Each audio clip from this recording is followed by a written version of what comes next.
Hello, good afternoon, and welcome to TCF alternate coverage of the FA Cup final for 2024. You wait 140 odd years for a Manchester Derby Cup final, and two come along at once. It's John Stuttard, JB here, setting the scene. Paul James is alongside me in the commentary box. We'll come to him in a few moments' time before a bye with me, but let's just build up to the game. In fact, let's just give you a bit of a rundown on the team lineups. No Edison because of that injury sustained on the final day of the season, or at Tottenham rather, the penultimate game. So he missed out the game last week against West Ham. So Stefan Ortega, who has been the FA Cup goalkeeper the last 2 or 3 seasons, takes his place in goal. Phil Foden also starts. Erling Haaland, you will not be surprised to hear, starts as well. And of course, Phil Foden, the player of the year. Manchester United, who, if the pundits and the experts are to be believed, Erik ten Hag could be going at the end of this game. Well, that's to be debated for another day. But they spurn Marcus Rashford, who's been spurned from England duty. Bruno Fernandes starts, and Garnacho as well. And 1 or 2 on the bench there. You may Highland, who I thought would have started today.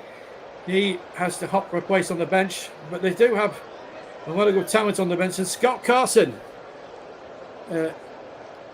who must be at least 40 years old, hasn't played a game, but yet is winning medals left, right and centre. But what a fantastic atmosphere it really is. And when you look at the way Manchester City have got through, they weren't really severely tested. Probably the most severe test they had during the cup run really was that victory at Tottenham in the 4th round, where they left it very late to score late through Nathan Ake. But for Manchester United, their run has been nothing without problems. Remember the 4th round at Newport? They were in locked at 2-2, and then they went through 4-2. Then they had that problem. Then they had that epic encounter at Old Trafford against Liverpool when it was 1-0 United. Then it turned 2-1 Liverpool. Then it went to 2-2, 3-2 Liverpool. And then Amat scored the late winner to send Old Trafford into raptures. And then they had that superb semi-final with Coventry. And you feel sorry for Coventry that day, because they felt they won it in the very last seconds of extra time from 3-0 down, only to be denied by the demon VAR. But here we are. It's an all-Manchester Cup final, and it's fantastic. This is not the first Wembley occasion we're bringing to you this weekend. Of course, tomorrow afternoon there is the Championship playoff final between Leeds United and Southampton, 2 big names of Premier League seasons past. One of them will be back there by this time tomorrow afternoon. And of course, coming up as well later in the summer, the TCO will have live comprehensive alternate commentary coverage of all the games that matter from Euro 2024. Join Ross and the boys for that. On the 14th of June, the opening match will be Germany against Scotland that evening at 6:30. But an atmosphere really that was going to be superb. I'm really looking forward to this FA Cup final. Gareth Southgate there, the England manager's in attendance. I'm sure Luke Littler, the newly crowned Premier League darts champion, is in the crowd today. Well, if you saw his performance at the O2 a couple of nights ago, hit a 9 darter against Luke Humphries in the final and then won the Premier League. He's certainly come of age at 17. One of Manchester United's biggest supporters. There's Gareth Southgate. Of course, he's left Marcus Rashford out of that provisional England squad. But he's had so much attacking talent to choose from lately, it's been superb. Well, the teams are in the tunnel. The bye with me must have been and gone, because we're here now. There's Bruno Fernandes leading up Manchester United in what looks like camouflage. A camouflage tracksuit top. They're in red today. Manchester City no doubt will be in blue, as we see Sir Jim Ratcliffe there, the new co-owner of Manchester United, along with the Graziers. Just seen Sir Alex Ferguson in the background there behind Sir Jim Ratcliffe. There's Erik ten Hag, a man under pressure. There is no doubt about it.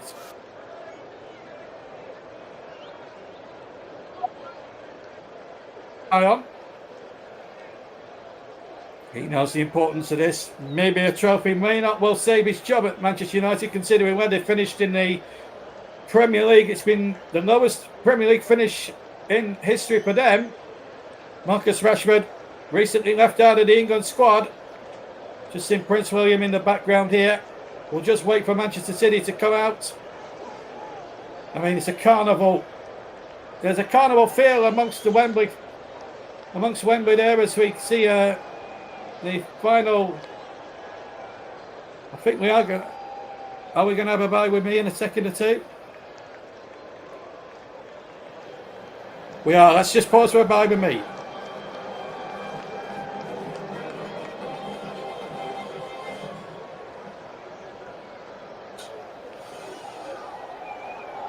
That wasn't a bye with me, actually. Oh, it is going to be a bye with me now. Somebody they're doing is setting aside the centre circle there.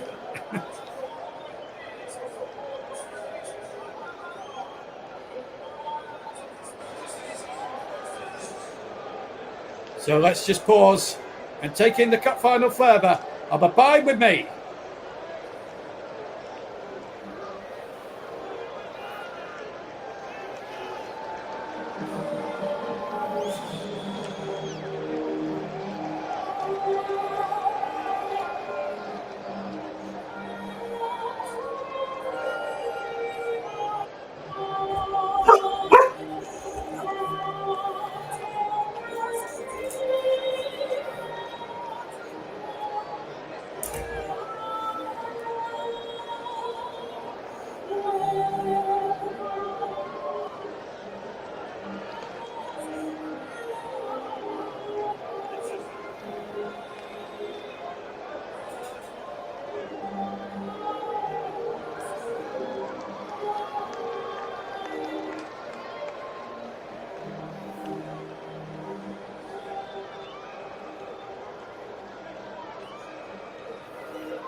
Oh, fireworks as well. That's what the FA Cup is really all about. I see a red to my right. I see a blue to my left. That's what it's all about.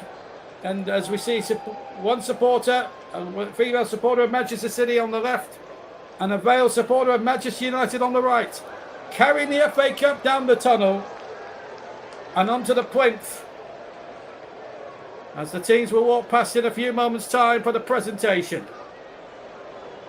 It is absolutely superb.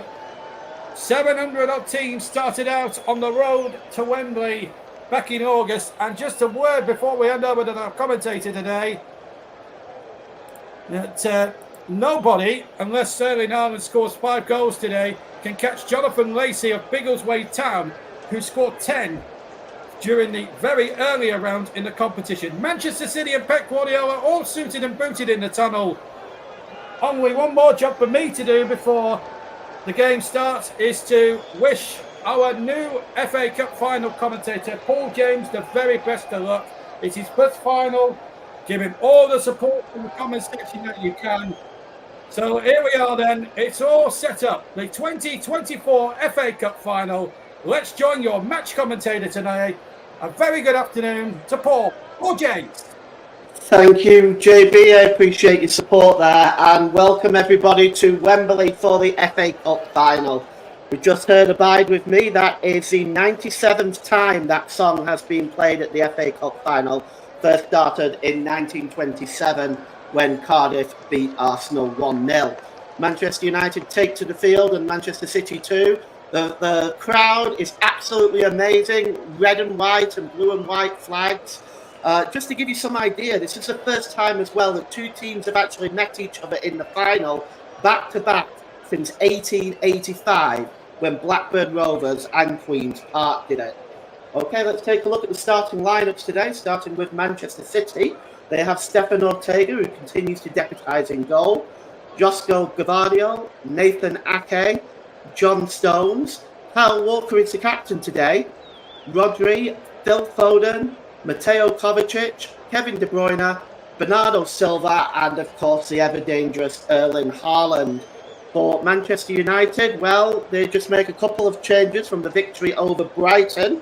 Andre Onana starts in goal, Diogo Dalot, Rafael Varane back from injury, Lisandro Martinez and Aaron Wan-Bissaka, Sofian Amrabat, Kobe Mainoo, Alejandro Garnacho, Scott McTominay, Marcus Rashford, and the captain Bruno Fernandes, as Manchester United adopt a 4-2-2-2 formation. As Prince William, ever present there, shaking the hands of the Manchester United players. Of course, he's an Aston Villa fan. The substitutes today for Manchester City, they have Scott Carson on the bench, as JB alluded to earlier, Manuel Akanji, Oscar Bob, Ruben Diaz, Jeremy Doku, Jack Grealish, Rico Lewis, Mateus Nunes, Julian Alvarez. For Manchester United, it's Altay Bayinda, Anthony, Amad Diallo, Christian Eriksen, Johnny Evans, Rasmus Højlund, Willy Kambwala, Victor Lindelof, and Mason Mount. And we are about ready for the national anthem. So I'm just going to pause right here while the national anthem is being played, God Save the King.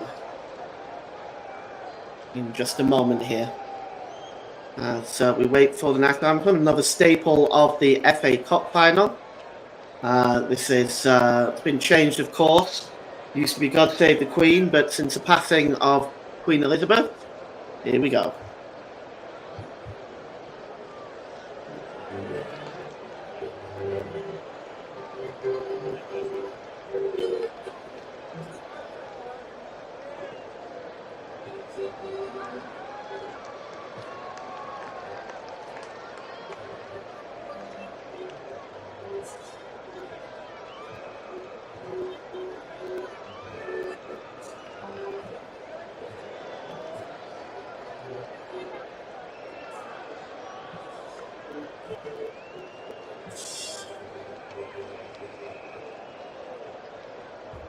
God Save the King, the national anthem. The referee today making his first FA Cup final appearance is Andy Madley. He's age 40 from Huddersfield. Assisting him on the lines is Harry Leonard and Nick Hopton. Simon Hooper is in fourth official duty. And VAR is Michael Oliver, Peter Banks and Stuart Burt. And we are hoping against hope that we do not get an involvement of VAR today. With no controversy is something that we desperately want. So the road to Wembley, Manchester United, well, in the third round, they beat Wigan away 2-0. Newport away 4-2 in the fourth round. In the fifth round, they dispatched Nottingham Forest away by 1-0. And in the quarterfinals, they beat Liverpool in a topsy-turvy game that finished after extra time 4-3. And despite having the 3-0 lead against Coventry in the semi-finals, they nearly blew it. It finished 3-3 and they won 4-2 on penalties. A much more simple route to the final for Manchester City. In the third round, they dispatched Huddersfield 5-0. They beat Spurs 1-0 in the fourth round.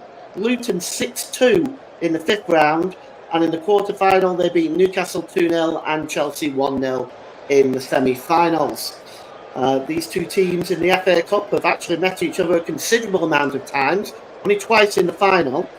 And they've met each other 10 times in total in the FA Cup. Manchester United have won 6. Manchester City have won 4, which included, of course, last year's final. And the only survivors from last year's final is Marcus Rashford, Bruno Fernandes, Aaron Wan-Bissaka and Rafael Varane. Victor Lindelof, of course, is on the bench. Stefan Ortega started in goal last year as well.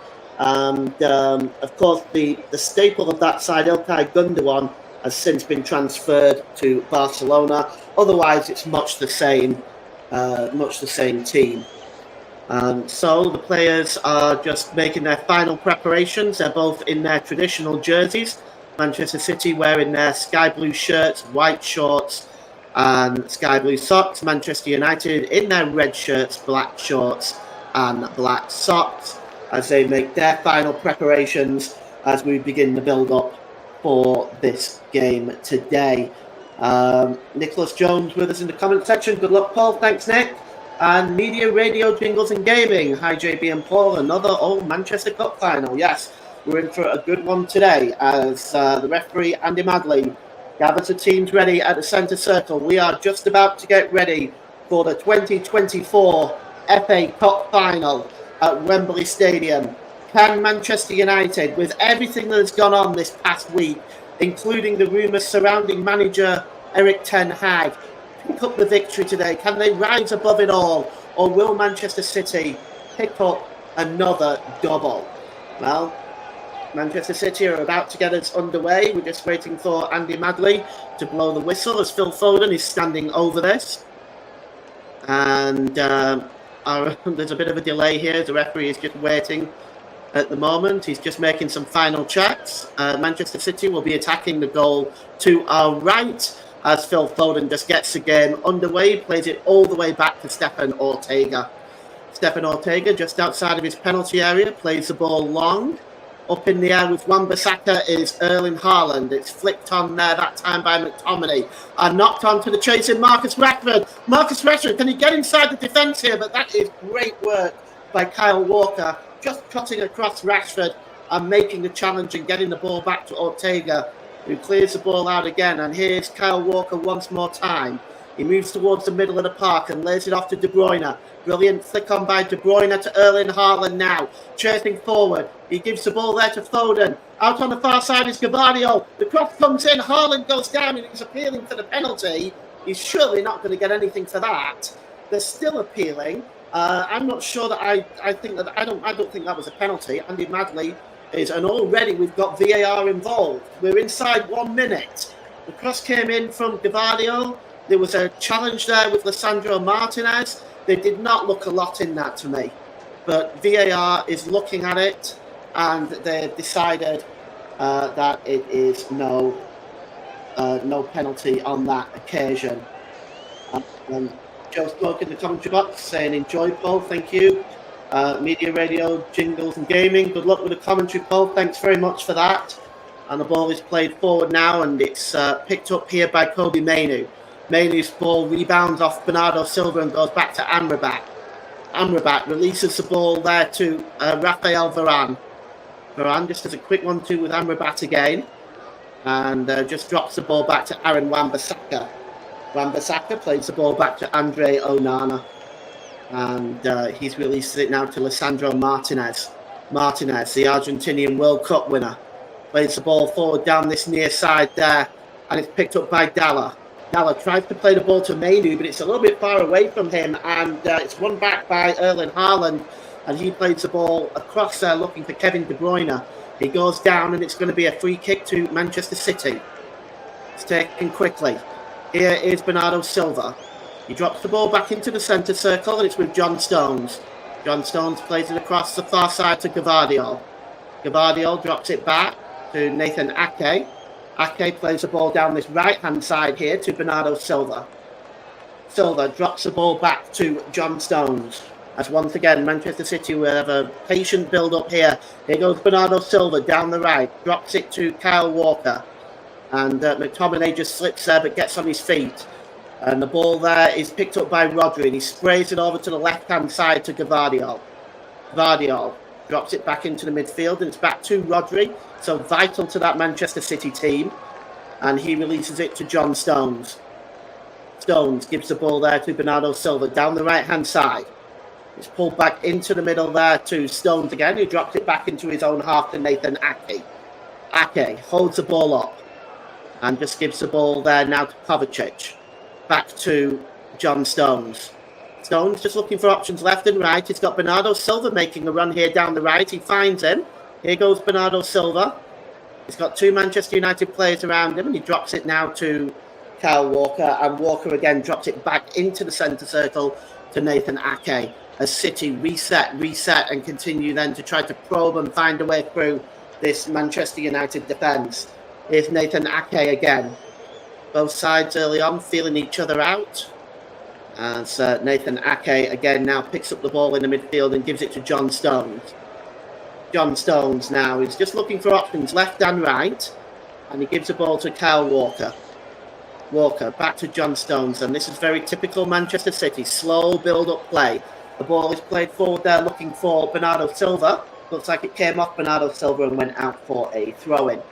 We have 4 minutes gone here in the 2024 FA Cup final.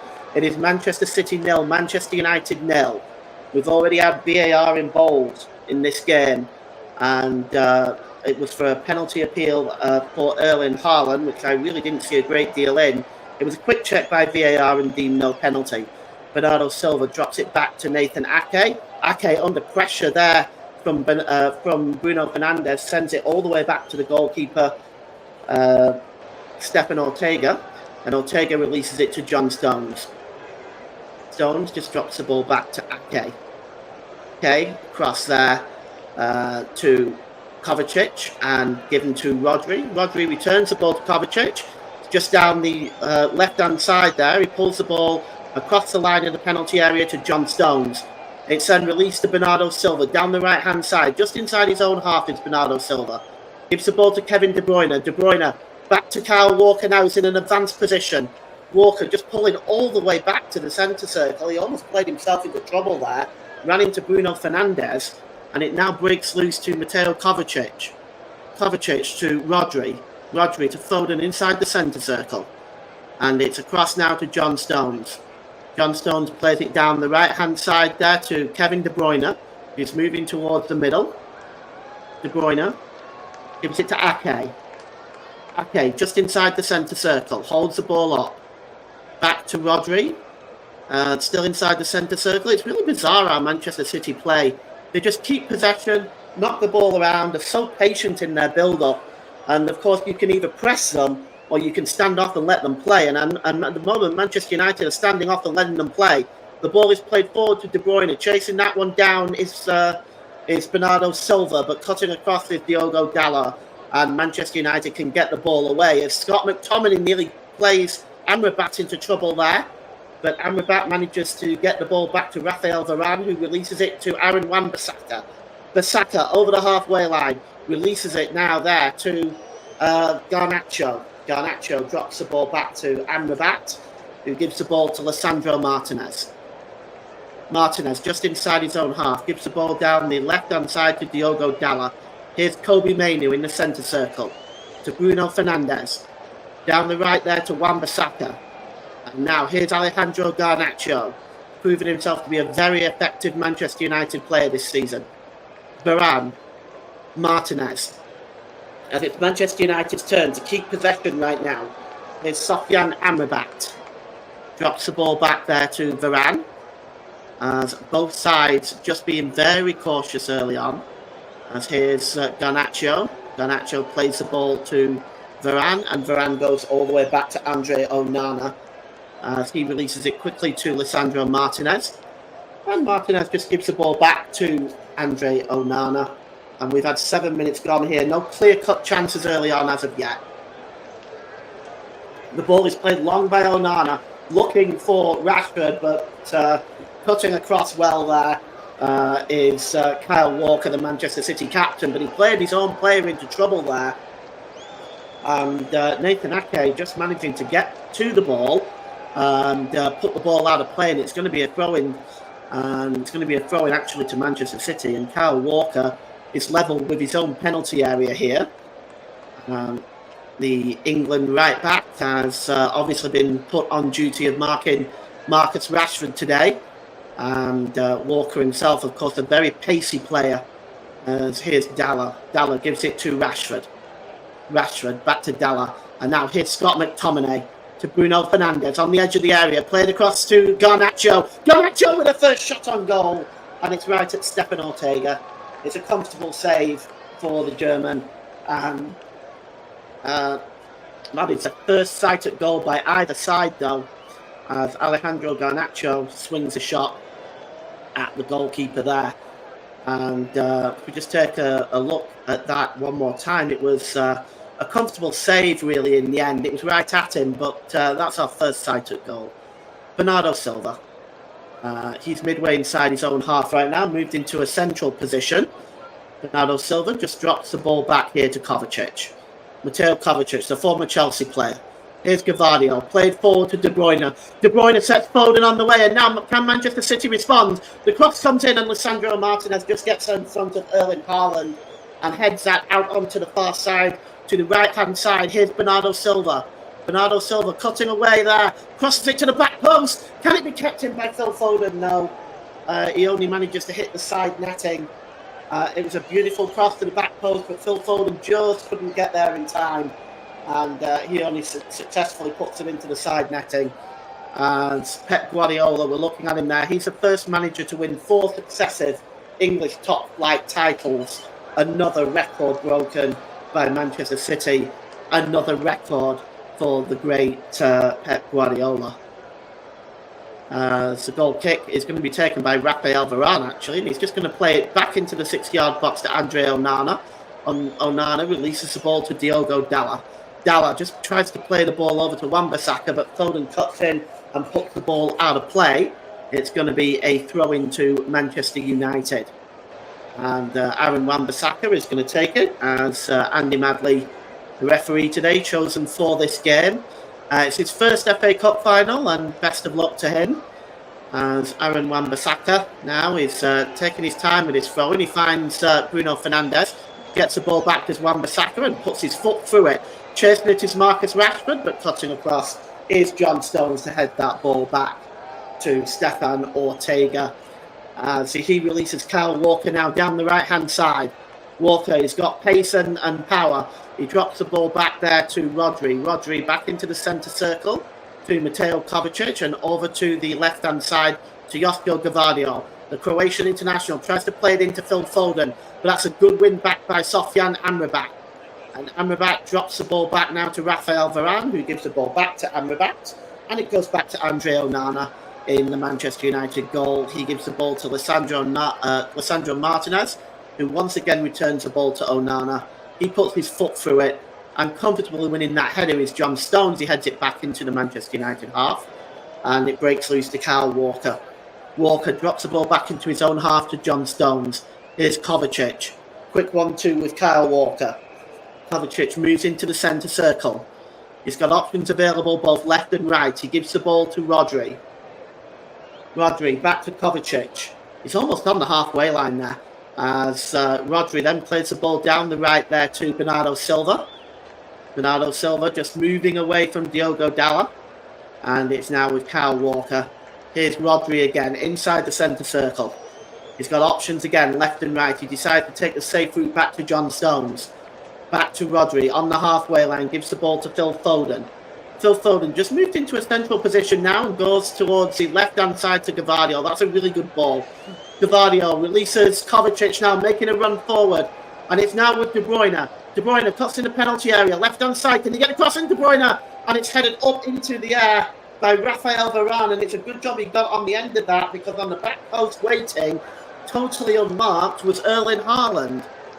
And so it, in the end, is cleared away by Manchester United. And here's Rodri. Plays the ball down the left-hand side again to De Bruyne.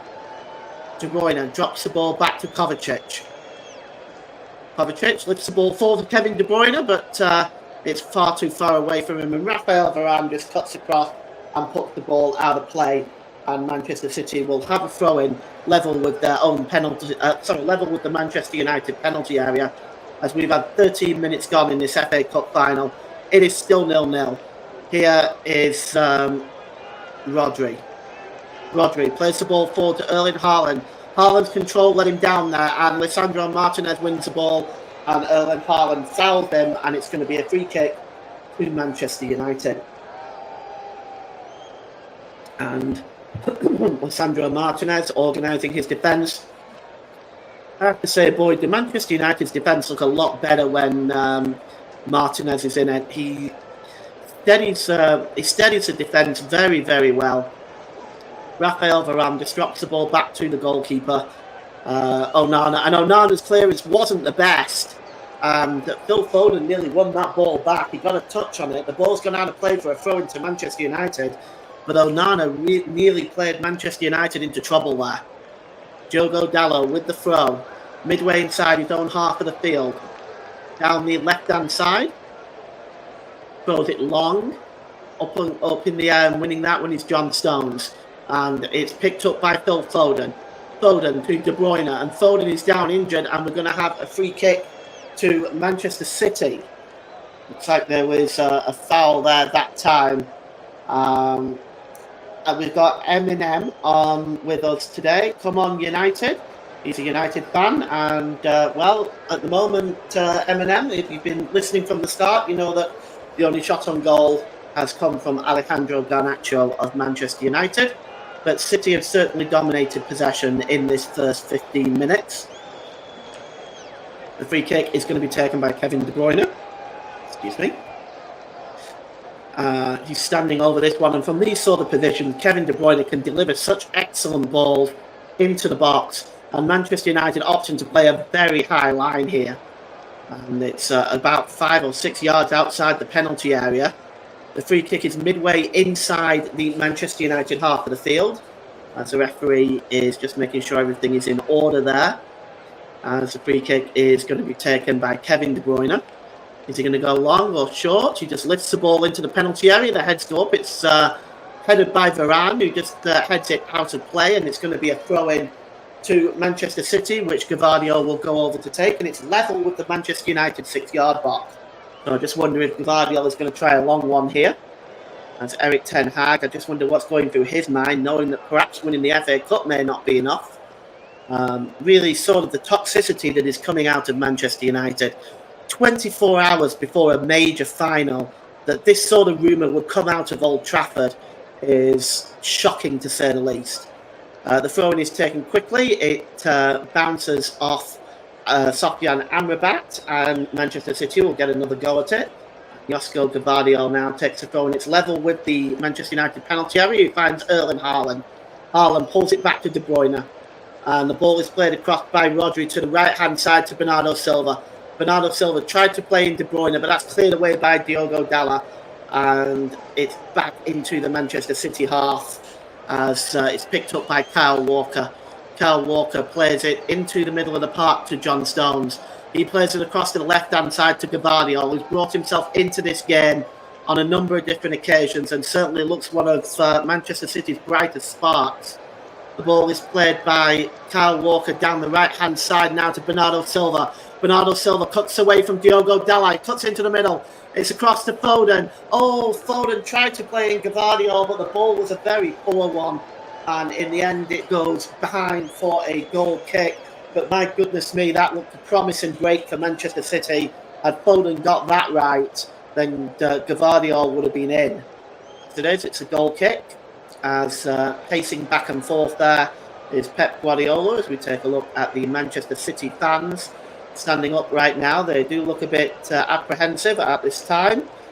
Of course, the last year's FA Cup final, they won 2-1 with 2 goals from Ilkay Gundogan, being the difference in that match, as the ball is played forward by Dalot to Scott McTominay. McTominay plays the ball forward, but he only manages to find Gavardio, who gives the ball to Ake. He does a quick 1-2 with Rodri and releases the ball to John Stones. John Stones going all the way back now to the goalkeeper Stefan Ortega, as Manchester City and Manchester United deadlocked at 0-0 with 18 minutes gone in the 2024 FA Cup final. As at the moment, Stefan Ortega has just slowed things right down here. And he's still taking his time, and finally releases the ball to Kovacic. Kovacic drops the ball now to Rodri. Back to Kovacic. Options left and right. He gives the ball to De Bruyne. De Bruyne drops the ball back there to Stones, and it's picked up again by Rodri. Rodri gives the ball to Kovacic. Kovacic down the left-hand side to his Croatian teammate, Gavardio. Gavardio drops the ball back into the centre circle, and Nathan Ake picks it up. Does a 1-2 with Rodri and plays the ball down the left-hand side to Phil Foden. Foden drops the ball back to Kovacic again in those bright yellow boots. And the ball is released to Foden. Foden gives the ball to Gavardio. Gavardio pulled into the middle here to Rodri. Rodri drops the ball back now to Kovacic. Kovacic to De Bruyne, and De Bruyne releases the ball there to Ake. It's now with Kovacic again. Kovacic just picks up the ball and drops it back to John Stones. It's now with Bernardo Silva. Latest score in the Scottish Cup final. It's Rangers 0, Celtic 0. We'll keep you updated with that as the day goes on. Here's John Stones. And John Stones does a quick 1-2 with Rodri as Manchester City. Tic-tac-toe passing. Here's Kovacic. Back to Ake. Ake down the left-hand side there. And it's picked up by Gavardio, who drops the ball back to Nathan Ake. Manchester United, very, very compact in the midfield, very, very compact in defence, as Gavardio tries to pick up the pass from Kevin De Bruyne, but it goes out of play, and it is 0-0.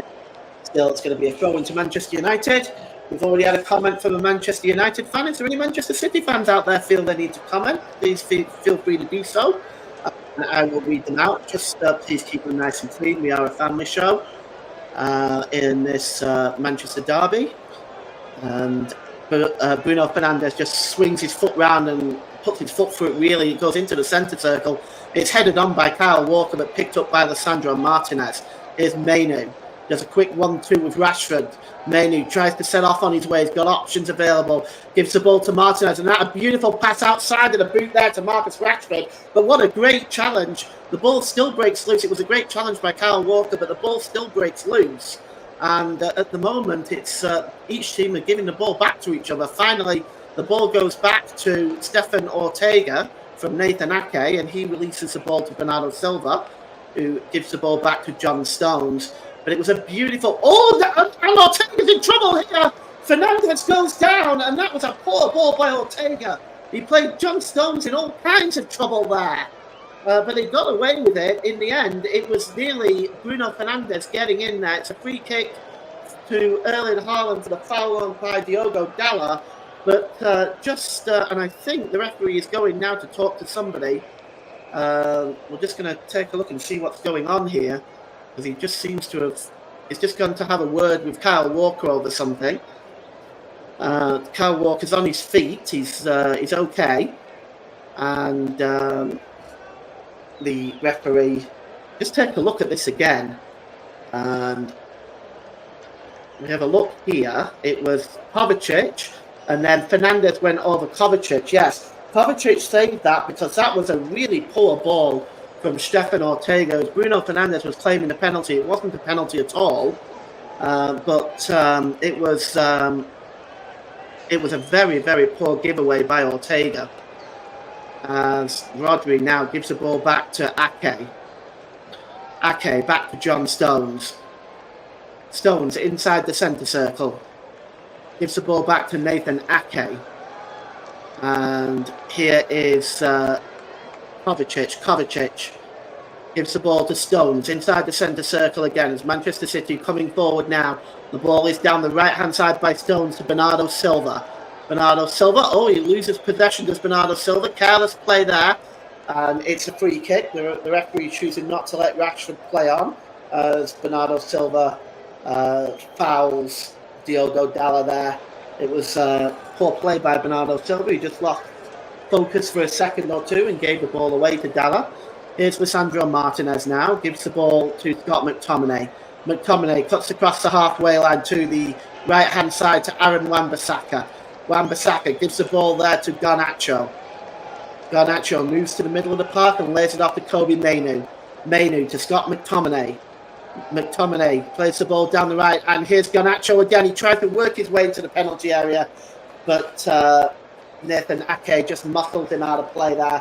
Good defending by the Dutchman as he just muscled Garnacho out of play and allowed the ball to just roll over and go behind for a goal kick. 23 minutes gone here. Manchester City 0, Manchester United 0, if you've just joined us. You've not really missed a great deal. Really, the only shot on goal was being by Alejandro Garnacho, which is right down the throat of Stefan Ortega. A couple of hairy moments, but Ortega giving the ball away and nearly let Bruno Fernandes in, but good work by Mateo Kovacic stopping that. And here is Kovacic now. He plays the ball down the left-hand side, and he sets off Gvardiol on his way. Wan-Bissaka's watching him. Gvardiol pulls back and drops the ball back to Kovacic again. Here's Rodri, midway inside the Manchester United half. He plays the ball down the right-hand side to Bernardo Silva. Bernardo Silva making a dash for the touchline, but he pulls back instead, and he drops it back there to Kyle Walker. Here's John Stones again, and Kovacic lays it off for Stones. Stones plays the ball down the right-hand side to Bernardo Silva. Manchester City struggling to break down Manchester United at the moment. This compact defence and compact midfield is making it very hard for the citizens. The ball is played over down the left-hand side to Gvardiol, and he drops it back to Ake in an advanced position. Here's Rodri. Rodri gives the ball to Walker. Walker to Foden. It's Kovacic now. He's just making his way back into the halfway line, but he releases it to Foden. Back to Walker. And here's Kovacic now. Kovacic holding the ball up, gives the ball to Walker. Walker plays it down the right-hand side. Here's Phil Foden. Bernardo Silva. Bernardo Silva now. He's got in front of him Diogo Dalot. It's played across to Foden. Foden plays it in there to Kovacic. Kovacic pulls the ball across, but there's no one there. And nipping in front of winning the ball there is Kobbie Mainoo. But that was a brilliant move by Manchester City. Fantastic football. But nobody was there to put away the final product. And, the ball is cleared away that time by Mainoo. But Manchester City win the ball back. And it's Kovacic. Gives the ball to Nathan Ake. Ake to Gvardiol. Plays it all the way back to Ake. And it's Manchester City maintaining much of the possession in this first half.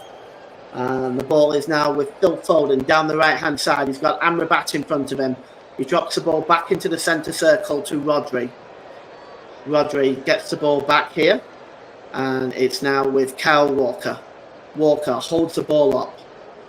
Gives the ball into the centre circle, really, to Rodri. And Rodri sprays it out to the left-hand side there to Gvardiol. Gvardiol just releases it to De Bruyne. But De Bruyne's got 3 Manchester United players around him. He does very, very well to find Nathan Ake. And Nathan Ake now picks up the ball. Gives the ball there to Walker. Now Walker sets off Rodri on his way. Rodri just pulls the ball back again as Manchester City, at the moment, still struggling to break down Manchester United. And here's John Stones. Inside the centre circle, plays it over to the right-hand side to De Bruyne. De Bruyne, brilliant ball forward to Foden. Foden, back to De Bruyne. He's about 30 yards out of De Bruyne. He lays the ball back to Kovacic.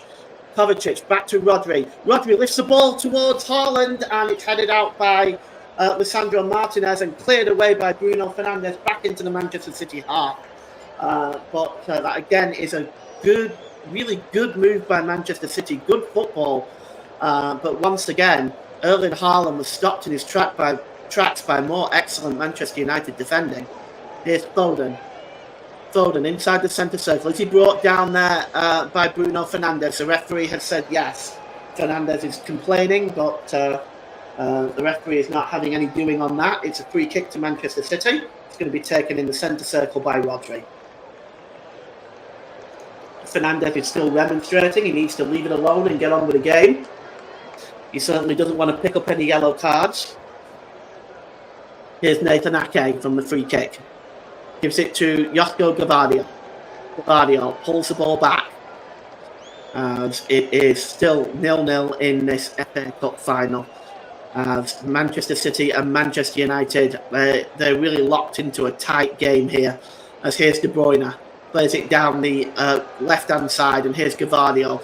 Gvardiol was going to cross the ball, and he dummies it and lays it off to Mateo Kovacic. Kovacic releases the ball there to Kyle Walker. Good ball by Walker down the right-hand side to Bernardo Silva. Silva has got Dalot right in front of him, and he decides to go back to Kyle Walker again. Walker, midway inside the Manchester United half, plays a super ball over to the left-hand side to Gavardio. Gavardio cuts in the penalty area, but his first touch wasn't great. And Aaron Wan-Bissaka just plays it off Josko Gavardio, and it goes behind. And let's just take a look at this again. Once again, Manchester City, really, really good build-up. The cross came in here. It was pulled across there by Kovacic, but Haaland had already gambled it going into the 6-yard box, and there was nobody there. But once again, it is good play by Manchester City, as just taking a seat and having a drink of water is Pep Guardiola right now. He seems a little bit more relaxed based on the way Manchester City are playing, just looking for that breakthrough. The ball has been given away that time by Rodri, rare for him. Here's Amrabat. Amrabat drops the ball back to Dalot. Dalot plays a long ball forward, and chasing this one is Garnacho. Ortega, that is goal! That is the goal for Manchester United! What a shocking play! Oh, that is a comedic error by Manchester City. It was headed back to the goalkeeper by, I believe it was Nathan Ake, and Manchester United on 29 minutes have taken a shot lead here, and it's Alejandro Garnacho. Well, that is really unbelievable play. The referee is now going to check with VAR, which is the usual way of things. But let's look at this again. First of all, it was the ball. It was a ball over the top here that kind of set things off. Dalot's ball. I actually think that Garnacho is onside, but we're going to look at that. VAR will check it. It's long, and there's Gavardio actually. Gavardio headed it over Stefan Ortega, who for some reason was right out on the edge of his 18-yard box, and as soon as he headed it over the goalkeeper, it just left an empty tap-in for Garnacho to give Manchester United the 1-goal lead. But I think that this is going to be reviewed as they're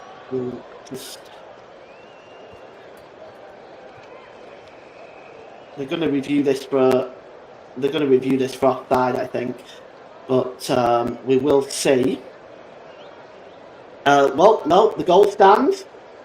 So Manchester United take a 1-goal lead from Garnacho on 30 minutes, and Manchester City now, the pressure is on them now as they fall a goal behind. And well, I have to say I'm very shocked by it, but here comes Phil Foden. Phil Foden tries to play through Erling Haaland as Manchester City now all of a sudden look a lot more direct. Bruno Fernandes wins the ball back in midfield, and it's given to Scott McTominay. Diogo Dalot back to Fernandes. Fernandes tried to set Rashford off on his way, but cutting across is John Stones with a fine challenge there. And we have our first goal in this FA Cup final. Yes, shades of PJ Needham and Shilton in the 1980 League Cup final when Andy Gray scored for Wolves.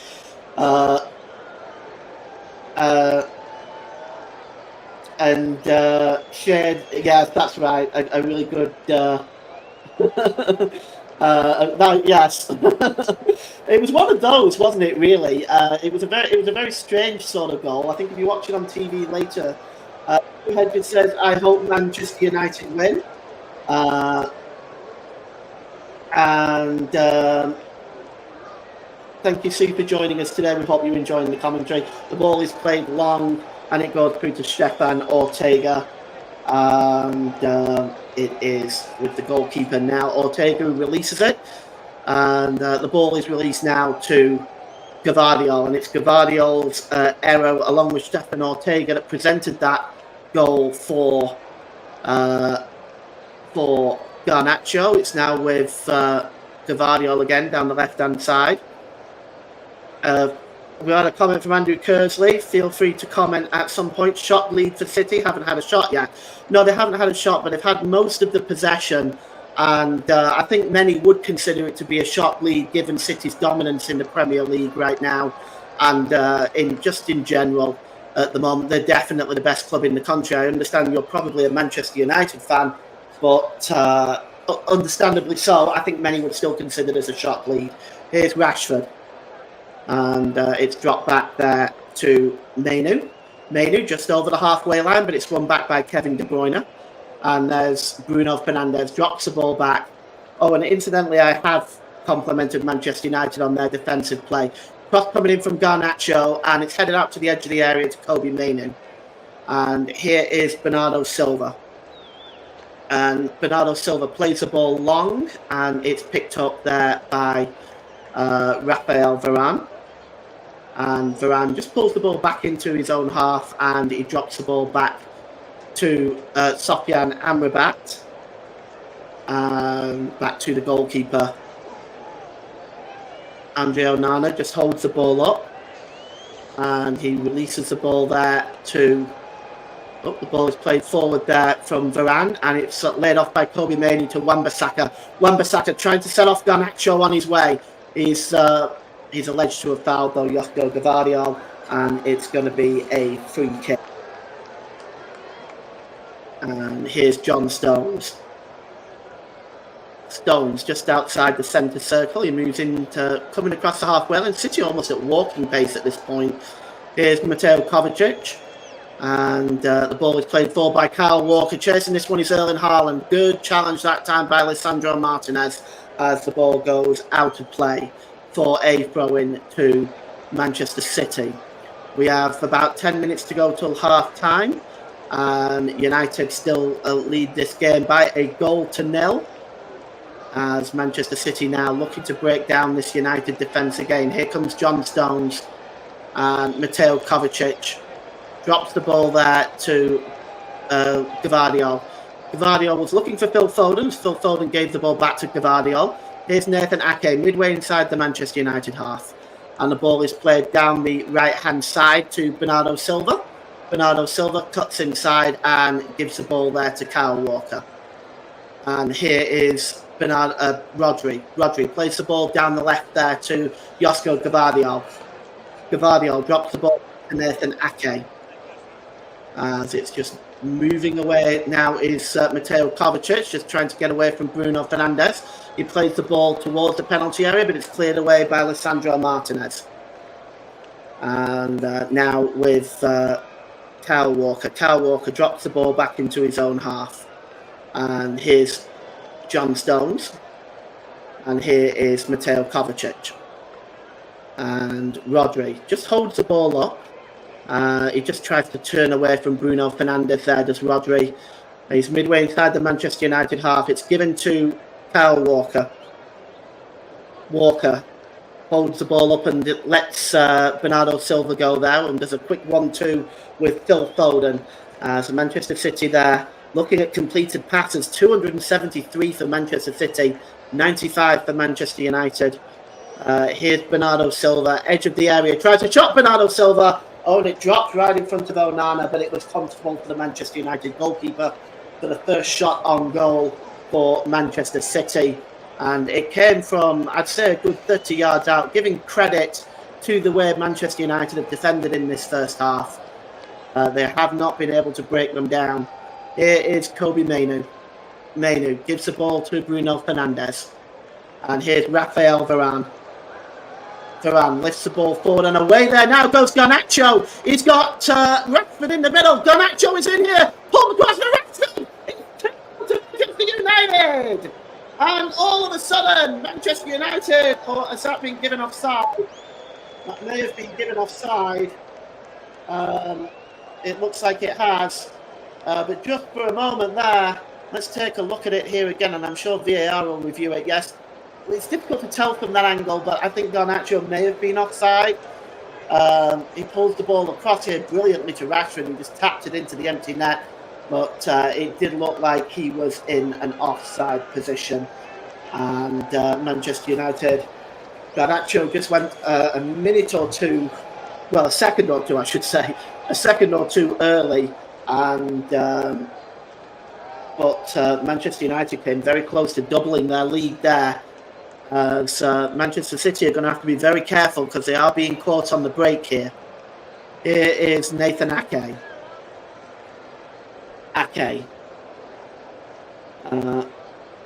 Stu said, my friend Barry is a City fan. Him and his wife went to town last Saturday and Liverpool was saying farewell to Klopp all the time they heard, I'm so glad Jurgen is gone. And the ball comes into the middle to Kevin De Bruyne, who tries to get a shot away, but it's blocked. As here comes Kobe Mainu. Mainu to Marcus Rashford. Rashford plays the ball long over to the right-hand side to Alejandro Garnacho now, threatening Manchester City again. He pulls it back to Bruno Fernandes. It's time! And Manchester United have doubled their lead. And Manchester City look at 6s and 7s defensively. And they have been caught out by Kobe Mainu on 39 minutes. And Manchester United take a commanding 2-goal lead. Well, this was actually really good play by Garnacho. Once again, he's at the centre of this. And he plays the ball into the middle. And Kobe Mainu, what a moment for him. A goal in the FA Cup final on the 39th minute. And Manchester United now in a very, very commanding position. As it started with Garnacho down the right-hand side, gets into the corner of the penalty area, pulled across to Fernandes. Fernandes just flicked a little pass through to Mainu, and it was tapped past the goalkeeper and into the corner of the net. And at the moment, Manchester City are looking for answers. I should have followed him round singing, I'm so glad that Barry is in red. Thanks, Sue. Hilarious. Well, for me, I don't have a dog in this fight. I am neither a Manchester United fan nor a Manchester City fan. But Manchester United have taken a 2-goal lead with 5 minutes to go till half-time. And, well, it's looking very, very much like Manchester City are going to have to try to make all this possession count, because Manchester United have got the 2-goal lead and the tactics are working just right for Erik ten Hag. Here's John Stones, plays the ball across to Gvardiol. Gvardiol, back to Nathan Ake. Ake gives the ball back to Gvardiol, and it's to Rodri now. Rodri swings the ball over to the right-hand side to Bernardo Silva. He chests it down. He still manages to... Oh, that's a good challenge by Diogo Dalot, just getting his body in the way of that one. But the throw-in is taken quickly by Bernardo Silva. There's a quick 1-2, and here's De Bruyne now. De Bruyne, a ball swung across the 6-yard box, but Haaland not able to get there, as Manchester City now adopting a more direct approach to this game. As, well, it is 2-0, and again, no, Manchester City coming forward with the possession, but they just haven't been able to... It's a final product into the box. And the positioning perhaps of Erling Haaland as well is also not being able to find the right positions to get on the end of some of these crosses. And they've been caught cold on the break on a couple of separate occasions.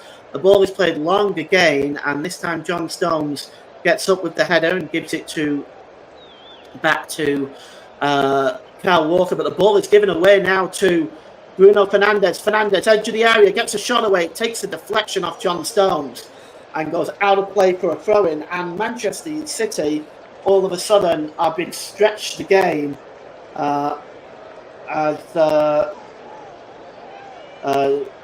Sue says United can't afford to rest on their laurels, never discount City. Well, I agree with you, Sue. They've got so much talent on that team and goal-scoring threats from all over the park. Manchester United, and I think Erik ten Hag will probably be saying that to them at half-time, to remain tight defensively, keep doing what you're doing, because it's working for Manchester United right now. The ball is picked up by Kobe Mainu, and even I think Scott McTominay was in an offside position there, and the free kick is going to be taken here. And it's taken by Kyle Walker. And it's now with John Stones inside the centre circle. And it's now with Kyle Walker again, just over the halfway line. Kyle Walker holds the ball up, plays the ball down the right-hand side there to Bernardo Silva. Bernardo Silva pulls the ball into the middle, and Diogo Dalla there just nips in and wins that ball back and clears it, as once again another attack for Manchester City really fizzes out, as here's Gvardiol now. Nathan Ake, Manchester United, such a compact midfield, compact defence at the moment, shutting out Manchester City. Here's Rodri, picked up the ball to Kovacic. Kovacic under pressure by two Manchester United players. Good challenge by Bruno Fernandes, but it breaks loose to Walker. Now here's De Bruyne. De Bruyne tries to get inside Diogo Dalla, but that's a good challenge by Dalla. And now Manchester United can come forward. Scott McTominay just played himself into trouble, but he gets away, or tries to get away from Walker, but he's fouled there, and it's going to be a free kick as we go into the last minute of this game. So Alex Ferguson present in the crowd today, not surprising. What a manager he was for Manchester United. Transformed this team really. As I would argue that Manchester United were not much of a threat for major trophies. They won a few, but not much of a threat for major trophies before the appearance of Sir Alex Ferguson.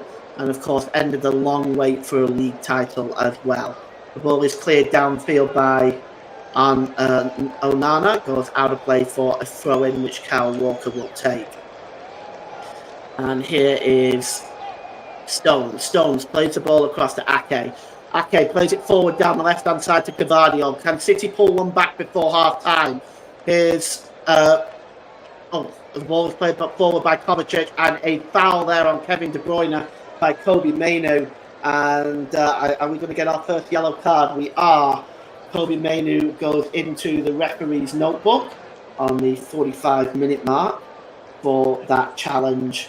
It's from behind. I think the yellow card is probably the right decision, as Mainoo, having scored a goal himself, goes into the referee's notebook. As we have 2 minutes of stoppage time given to us today by our fourth official, Simon Hooper. And Manchester United will want to keep this 2-goal lead intact going in for half-time. If City can grab one back, it can change things going into the second half. We all know how fragile a 2-goal lead can be. As the free kick is going to be taken by Kevin De Bruyne.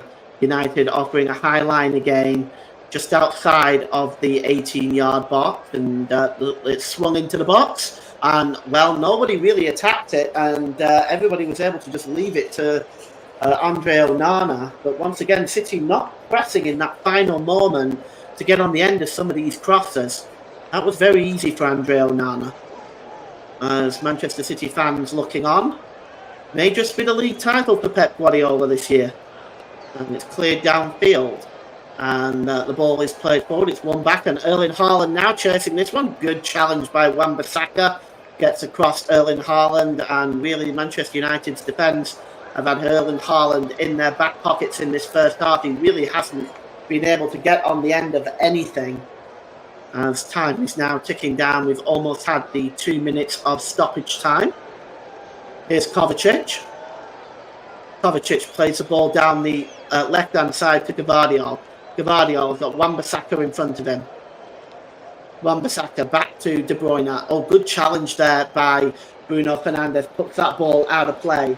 And it's going to be a throw-in, as that's it. The referee has blown for half-time.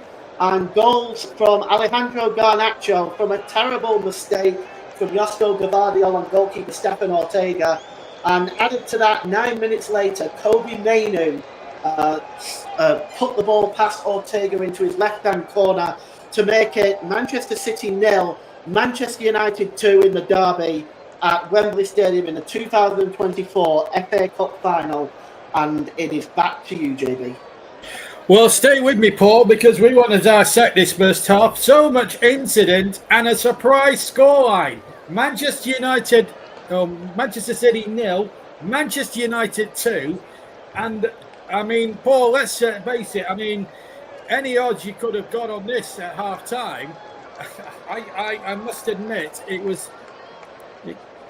or you grab your tea after, but I'll talk about the first half anyway. But I tell you what, it's I think you'd have got 25-1. I think something like that.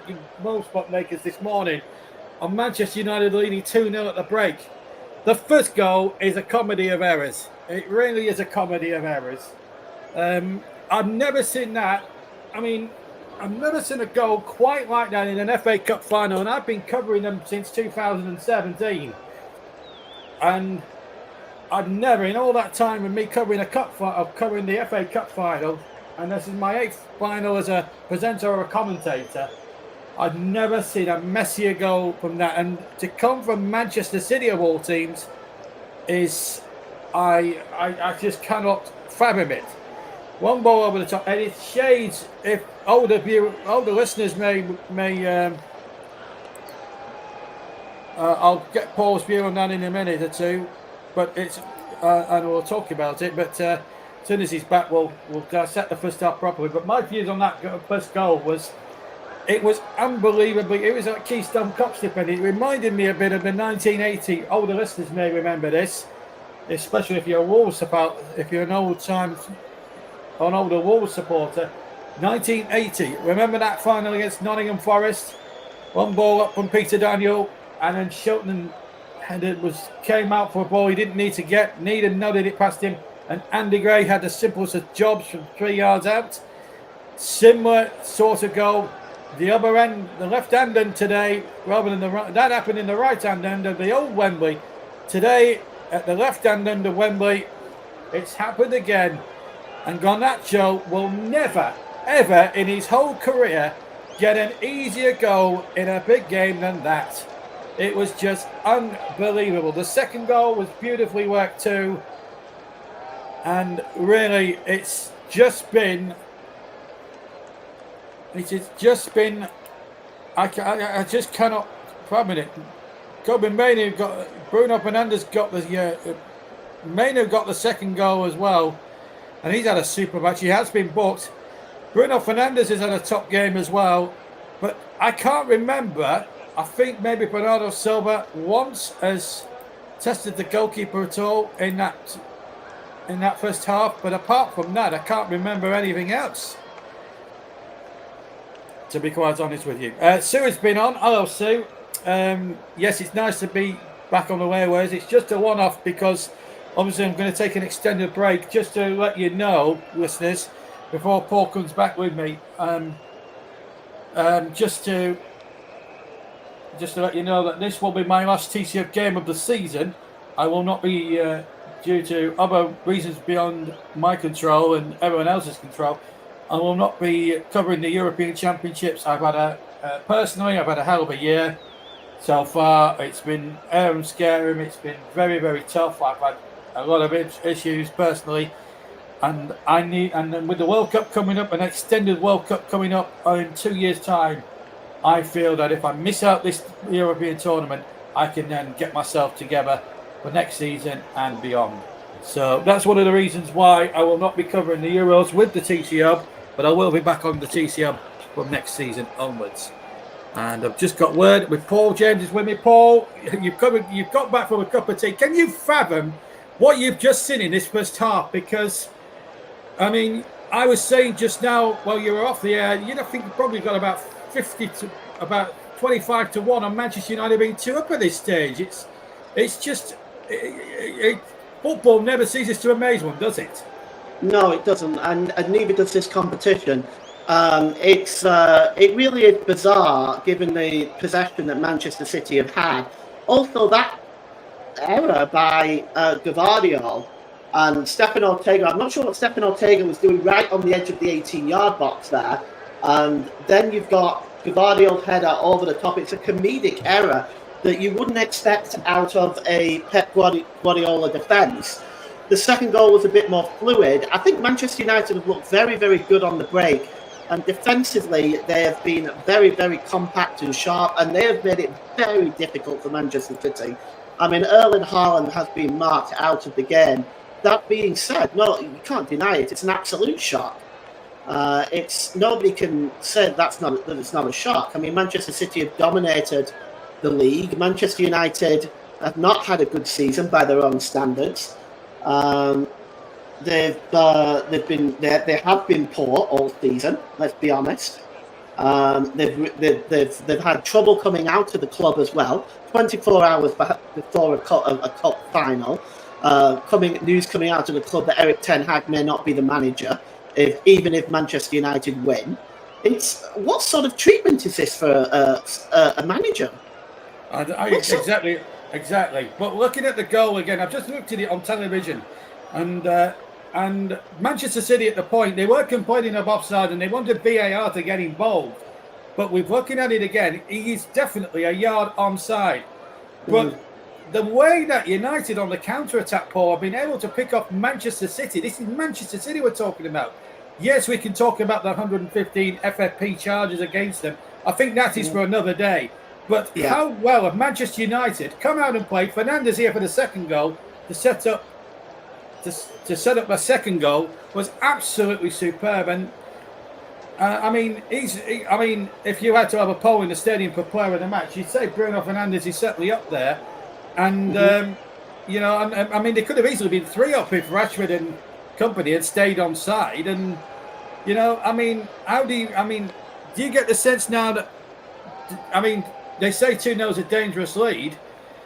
Do Manchester United have to be more disciplined? I can't remember Manchester City having a shot at goal, which is, I think Bernardo tested Onana, once. Yeah, that's it. They've only had one. But what do you think? What final question before I leave you for another 10 minutes or so? What does Pep Guardiola now, 2-0 down, what does he have to do? And by the same token, what does Eric Ten Hag have to do to avoid a repeat of what happened in the semi-final at Coventry City when they went 3-0 up with 20 minutes to go and then nearly lost it? Well, they have to carry on doing what they're doing. What Manchester City have right now is a huge problem. Manchester United are playing very, very compact. They can't break through them so easy in Manchester City right now. They're struggling to break them down. Even the balls that are getting into the penalty area, Haaland has got 2 or 3 players around him. There is no follow-up coming in from Foden and De Bruyne, and it's just breaking apart for Manchester City right now. They're not there. Yeah. Absolutely. Okay, Paul, you get ready for the second half. And thank you very much for your insight in the first half. So 2-0 here at Wembley Stadium in this FA Cup final. You're hearing it live on all TC Hub platforms, including JB Sports, Storm FM, TC Hub 2 and TC Hub itself. Anyway, let's keep you up to date. There's not just one cup final in Britain today, but 2, because the Old Firm are meeting in the 150th Scottish Cup final up at Hampden Park. I can tell you that the halftime score in that game is 0-0, but it's I've been watching a little bit on my monitor, and Celtic and Rangers have had a few good opportunities each, but still nothing to choose between the two sides at the moment. We'll keep you abreast if any goals go in that final up at Hampden Park, incidentally. Elsewhere, the cricket, we've got England in action in the first of the 2020 games up at Edgbaston. Currently with 1 over to go in that game. In their batting performance, they won the toss and batted first, and they've just made 170 for 7 after 19.1 overs. I can tell you that Butler fell for 84 of 41. Let me just bring you the full scorecard at the moment. Well, Salt was out for 13. Butler caught by Khan. Well, Ralph for 84. Jacks did well on debut. 37 he made from 23 balls. Bairstow lasted 18 balls for his 21. Brook out for 1, bowled by Wazim. Moeen didn't last too long. He was caught by Wizam for 4 from 7 deliveries. Livingston not out 2 from 2 balls. Jofra Archer's just come in. Chris Jordan was out for 3 or 3 balls, caught by Ralph again. 5 extras from that, and at the moment they're actually on. Archer's just hit a boundary, we're told. So Jofra Archer back in the England fold after several years out due injuries, one or another injuries. They're now at 174 for 7 with 4 balls to spare of that innings. Also, just to remind you that Pakistan will bat. And it looks as if they'll have a difficult little total to chase in that one. Formula One, at the moment, as things stand, they're in the top 10 qualifying shootout at the moment. They're qualifying for tomorrow's Monaco Grand Prix in Monaco, of course. Charles Leclerc, Oscar Piastri, and Max Verstappen are the top three drivers. There are 2 minutes to go. Lewis Hamilton at the moment is in fourth is improved to fourth on the grid, but then he went to provisional fourth on the grid, and then drops down to fifth on the grid because George Russell has just taken third place on the grid, and in fact Lewis Hamilton is now on another flying lap, and he's going on a very good first sector. If he can get a good time, he'll go on the front row. We'll stick. So at the moment, Leclerc stops final practice, Verstappen second, Hamilton in third place. That's the way it is at the moment. But of course, and also 2 big names out in the first session, incidentally, were Sergio Perez and Fernando Alonso. And in fact, Verstappen has hit the wall, we're told, as well. It's all happening over in Monaco, that is for sure. In the Champions Cup rugby, it's level at 9 points each, not too far from Wembley Stadium. They're at the Tottenham Hotspur Stadium in that one. Leinster 9, Toulouse 9, 3 penalties each in that one, and anything can still happen in that one. So Ross Byrne has just scored his third penalty. There's about half an hour left to play in that one. We'll let you know what happens at the end of the programme. So that keeps you up to date with all the live sport that's going on. Let me just tell you that Vincent Kompany has agreed terms with Bayern Munich in principle. He's going to sign a contract with, going to sign quite a lot of. So this is what happened. It's Burnley, apparently according to BBC, that Bayern is set to spend, Bayern is set to pay Burnley £10.2 million in compensation. At the end of the Greg Bellamy, though, significantly will not accompany the Belgian to the Allianz Arena, but Florent Magala and Barnes will form part of his backroom staff. So Burnley now look like being without a manager for a little while anyway. There are some odds-on favourites. David Moyes is up there as odds-on favourite. Mark Robbins would be a good fit. There's also talk that Marcelo Bielsa could take over at Turf Moor next season, and that would be something spectacular. Don't forget, anyway. So, and Wayne Rooney has been appointed Plymouth Argyle manager as well.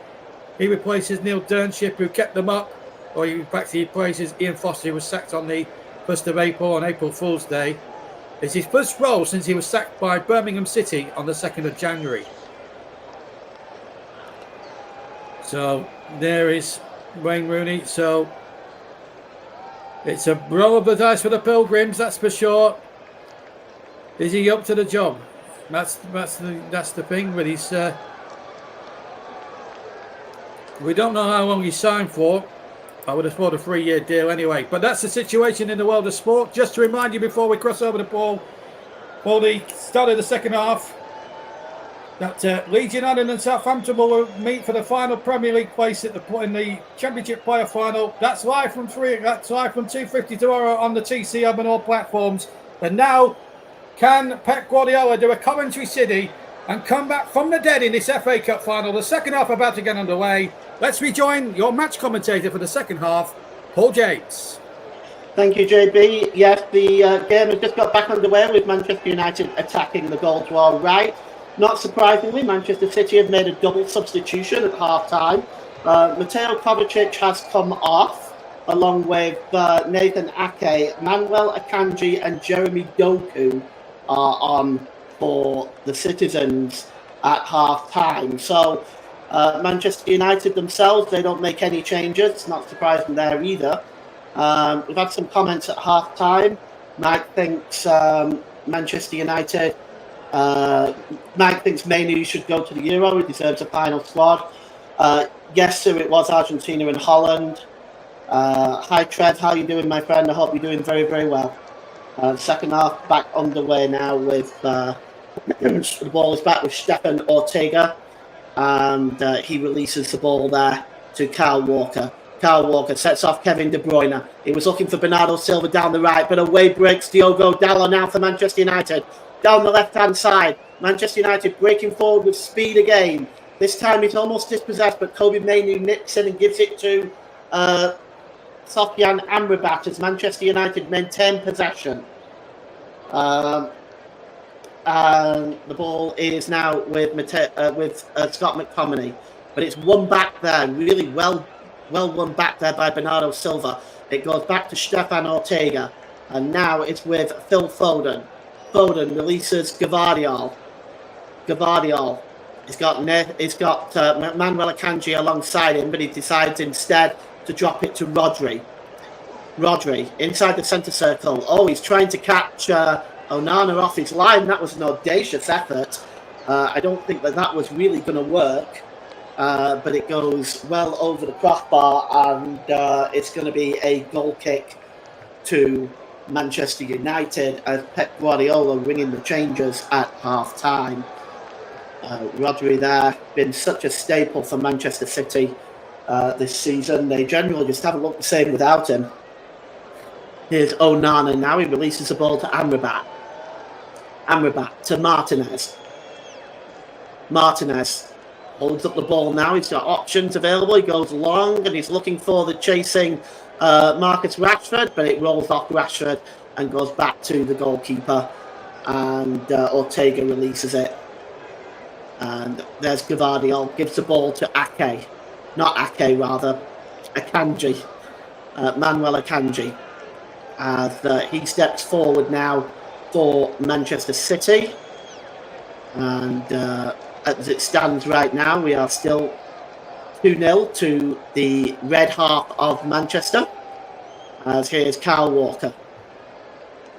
Walker holds up the ball, drops it back into the centre circle to Akanji. Akanji, options left and right. He releases the ball there to Gvardiol. Gvardiol brings a substitute Jeremy Doku into the game for the first time. Doku plays the ball back to Phil Foden. Foden to Walker. Walker to Rodri.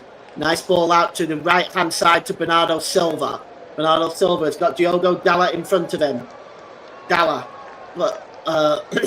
Dalot trying to get in there with Bernardo Silva, but Bernardo Silva's pass across was a poor one, and Manchester United can now break with Scott McTominay. McTominay drops the ball back there to to Mainoo, and in the end it goes back to the goalkeeper, and it's released to Aaron Wan-Bissaka. Wan-Bissaka gives the ball there to Garnacho. Garnacho to Amrabat. 3 City players around him. A good work by Amrabat. He drops the ball back there to Rafael Varane. Varane finds Amrabat again. Amrabat drops the ball back to the goalkeeper, Andre Onana. Onana under pressure from Haaland, and he does clear the ball downfield, and it's picked up there by Bruno Fernandes. Fernandes just over the halfway line now. He's got options available. He drops it back to Mainoo. Mainoo, tried to find Fernandes. In the end, it finds Aaron Wan-Bissaka. It's now back with Mainoo again down the right. That's a really good ball by Mainoo to find Bruno Fernandes. Fernandes just trying to play in Mainoo again. But that is a really, really good block that time by Akanji. As Manchester United pick up possession again, there has been a foul on Scott McTominay and will be a free kick to Manchester United about 40 yards from goal. But this was a really brilliant move by Manchester United. The ball was played forward by Mainoo. It was hard for Fernandes, but he got there in the end. But his pass was intercepted by Akanji before the ball went through. Well, it's a free kick though to Manchester United with 5 minutes gone in the second half. No changes as of yet by Erik ten Hag. And it's going to be Bruno Fernandes with a free kick. It's about 40 yards from goal. Central. And, it's a poor ball by Fernandes. And Doku wins that ball easily.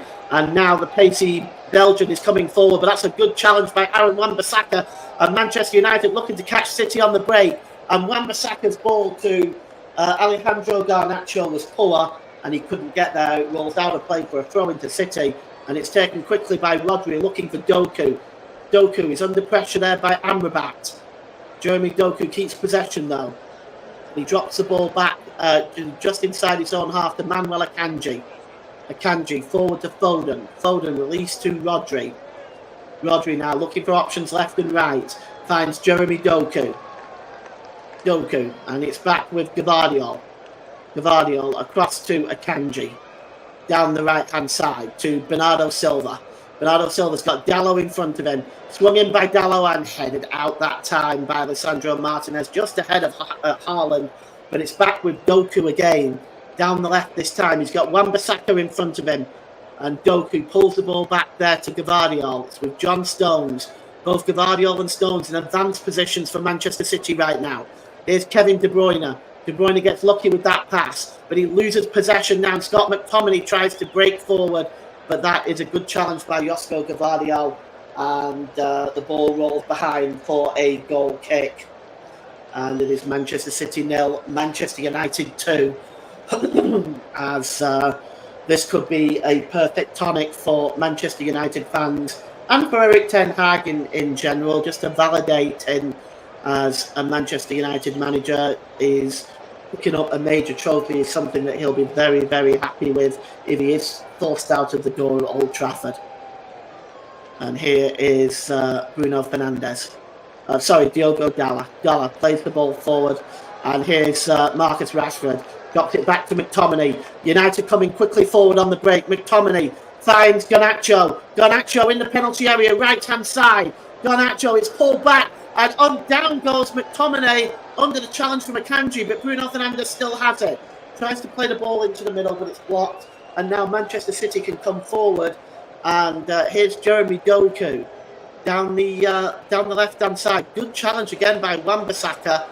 But the referee has determined that it's going to be a free kick.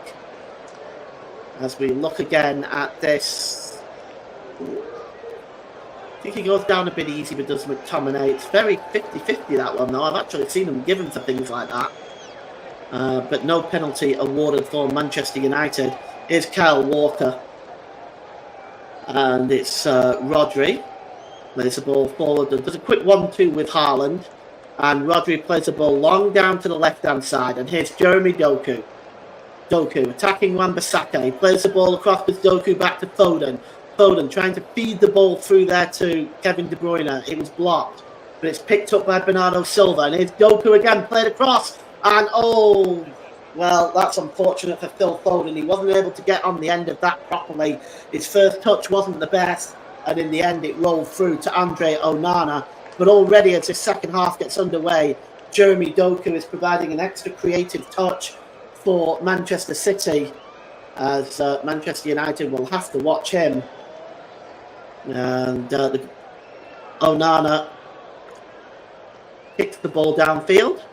The header is won by Rodri, and it's flicked on by De Bruyne, and here goes Foden again. Foden to Doku, edge of the area. Jeremy Doku cuts inside, it's pulled across to Foden, and to the crossbar! Oh, Manchester City come so close from Erling Haaland. It's his first sighted goal in the entire game, and he gets a shot away, and it crashes against the Manchester United crossbar. And here now is Rodri, as City continue to put the pressure on this Manchester United defence. As here's Bernardo Silva. He's got Dallo in front of him. Bernardo Silva drops the ball back there to John Stones. Foden plays the ball down the left to Jeremy Doku. He's got a bit of pace. He's got a bit of space here as Doku gets into the penalty area. Can he get the cross in? Good challenge by Aaron Wan-Bissaka. That is a super challenge on Jeremy Doku, and it's going to be a corner. But City come oh so close to equalising there. And the corner is going to be taken by De Bruyne on the left-hand side. Haaland is in the penalty area being closely watched there. De Bruyne with the corner, heads go up, it's punched out by Onana, and Amrabat helps it on its way, but he only finds Kyle Walker. Walker to Rodri. Back there to Gavardio, to Bernardo Silva, down the left-hand side to De Bruyne. De Bruyne brings it in towards the back post, but it goes over everybody's head and goes out of play for a goal kick. Well, as we look again, oh yes, it's the first time that Haaland wasn't picked up. He just needs a yard of space, that's all he needs. And his shot there just rattled the crossbar. And it remains 2-0 as Manchester City make another substitution. Kevin De Bruyne is off. And Julian Alvarez is on for the Citizens. So it's a third substitution for Manchester City in this game. No roll of the dice yet by Erik ten Hag. John Stones plays the ball across to Kyle Walker. Kyle Walker drops the ball back there to Manuel Akanji. Akanji just over the halfway line now. Akanji drops the ball there to Kyle Walker. And it's played forward then into the area to Julian Alvarez. He tried to get the cross in, but it was blocked. Or was it? I thought that came off a Manchester United player, to be honest, but that to me looked like a corner. But Kevin De Bruyne is off. This is one I'm surprised at. I mean, yes, 2-0 down, they need to take a more direct approach, but Kevin De Bruyne, I think, had been very effective, in my opinion, for Manchester City, as Onana clears the ball downfield, headed on by Manuel Akanji. And Amrabat just heads the ball on, but only finds Rodri, and Rodri gives the ball there to Doku. Doku cuts into the penalty area, pulls out, gives the ball to Alvarez. Alvarez to Stones, down on the right-hand side now to Bernardo Silva. Back to Stones, lifts across towards the back post, flicked on by Wan-Bissaka, and it's now with Rodri. Rodri swings the ball in again. It's headed up in the air by Diogo Dalot. Finally, Bruno Fernandes gets it and tries to clear the ball and look for Rashford, but the ball is given away now to Garnacho, and cutting across to make that challenge was Josko Gavardio with a much more solid defensive play this time. As now the ball is cleared forward to Rodri. Rodri, City storming forward again, looking for a goal back. Here's Doku. Gets in the penalty area, gets the shot away to Doku, but it's blocked by Wan-Bissaka. Amrabat clears the ball forward, but he only finds Manuel Akanji. He's just over the halfway line, and it's given to John Stones now, midway inside the Manchester United half. Back with Rodri. He's got Bernardo Silva over on the right-hand side if he wants to play him. Instead, he gives the ball to Julian Alvarez. Alvarez plays the ball back to Rodri. Rodri, good ball down the left again to Doku. Doku, corner of the penalty area, left-hand side. And he's got Aaron Wan-Bissaka in front of him. And it's now with Gavardio. And it's all the way back to Kyle Walker with the shot. Oh, a super save from Andre Onana. What a shot by Kyle Walker. But it's a super save by Andre Onana. But what an effort that was. And it's going to be a corner for Manchester City. Down the right-hand side, it's taken quickly by Bernardo Silva. Quick 1-2 with Phil Foden. Bernardo Silva gives the ball to Alvarez. Alvarez, corner of the penalty area, right-hand side, gives it to Doku. Doku just trying to pull away from Wan-Bissaka. And it's now with Josko Gavardio, gives it to Walker, and then to Bernardo Silva down the right-hand side. Bernardo Silva has got Bruno Fernandes in front of him. Drop back to Alvarez. The cross comes in. It's headed out by Wan-Bissaka again, but only as far as Rodri. Rodri swings the ball into the back post. It goes over Onana's head. Rafael Varane and goes behind for a goal kick. There was perhaps a lack of communication there, but it's going to be a corner to Manchester City, and it's taken quickly. It's with Alvarez. He's thinking of the shot, and he'll come back again to Alvarez, who blazes the shot over the crossbar. Well, it wasn't a million miles away, and Andre Onana just wanted to make sure that ball had gone over the crossbar. But that is a chance again for Manchester City, as they are really turning the screws in this second half. Look at this shot just over the crossbar. And, well, again, we look at that super save from the shot from Kyle Walker by Andre Onana, flying to his left-hand side. Of course, I think most Manchester United fans will agree that Onana has a mistake in him, but that really was a super save. And the ball is cleared downfield, and it comes off Gvardiol, as the attempts in the second half for Manchester City are 9 and 5 in favour of the Citizens, but still they remain 2 goals down in this 2024 FA Cup final.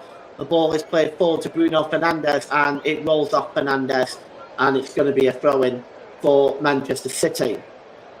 And it's over by the corner flag as we take a look at Pep Guardiola. Well, he has made 3 substitutes so far, none for Manchester United. As the throw-in is long, is Haaland fouled there? The referee says yes, a foul by Diogo Dalot. And here's a Kanji. And it's given to Rodri. Rodri goes long, but that's a good block by Bruno Fernandes. And now Rashford. Manchester United can break forward in numbers. Fernandes gives the ball to McTominay, edge of the penalty area, left-hand side. McTominay tries a shot, but it's blocked there by Rodri. That's good work by him. And Manchester City shut down that attack from Manchester United. It's been a rare attack at the start of the second half. It has to be said that Manchester City have really been piling on the pressure at the start of this second half to try to get back into the game. But Manchester United still defending very resolutely and making it very difficult for Manchester City. Is Akanji, just over the halfway line now. Akanji plays the ball to Julian Alvarez, and Alvarez gives the ball back to Stones. It's just midway inside the Manchester United half of the field. Gvardiol gives the ball to Jeremy Doku, who's once again got Wan-Bissaka in front of him. He cuts inside Wan-Bissaka, and he tries to play the ball through to Foden, but there was no way Foden was going to reach that. And it goes behind for a goal kick. Media Radio and Jingle says Onana is playing well today. Agreed with you there. He's definitely doing very well today. Super save earlier on. So it's going to be the said Onana with the goal kick. Long downfield, looking for Scott McTominay. He chested the ball down there, but he only found Rodri, who gave the ball to Manuel Akanji, to Stones. Back to Rodri again now. Rodri trying to get over the halfway line to create another attack for Manchester City. Rodri gives the ball to Stones. Back to Rodri. Forward there to Foden. Oh, that's a beautiful ball through from Foden. And that could be 1-1. And that is that just goes behind for a goal kick from Julian Alvarez. It was a beautiful ball through by Foden. But Alvarez, although beating Onana, found the wrong side of the post. But that is a chance for Manchester City, it has to be said, by their standards. And it was just rolled past the goalkeeper, but just found the wrong side of the post. And you begin to wonder, when you see that, whether it's going to be Manchester City's day at all today. Great chance for Julian Alvarez. At 65 minutes gone here, Manchester City 0, Manchester United 2. Excuse me. And here's Rashford. Rashford tries to find Mainu. Mainu is dispossessed. There's been a goal in the Scottish Cup final. Rangers 1, Celtic 0 is the score in the Old Firm. So Rangers miss out on the Premiership, but they may pick up the Scottish Cup. So now it's back with Andre Onana, who clears the ball downfield. Tried to be flicked on by John Stones, but manages to find Marcus Rashford. Rashford sets off Dalot on his way. Dalot now down the left-hand side. Cuts into the middle. Does Dalot with a shot, and it's just wide of Ortega's goal. As Dalot getting a shot off in anger in this second half, looking to double Manchester City. Looking to treble Manchester United's lead.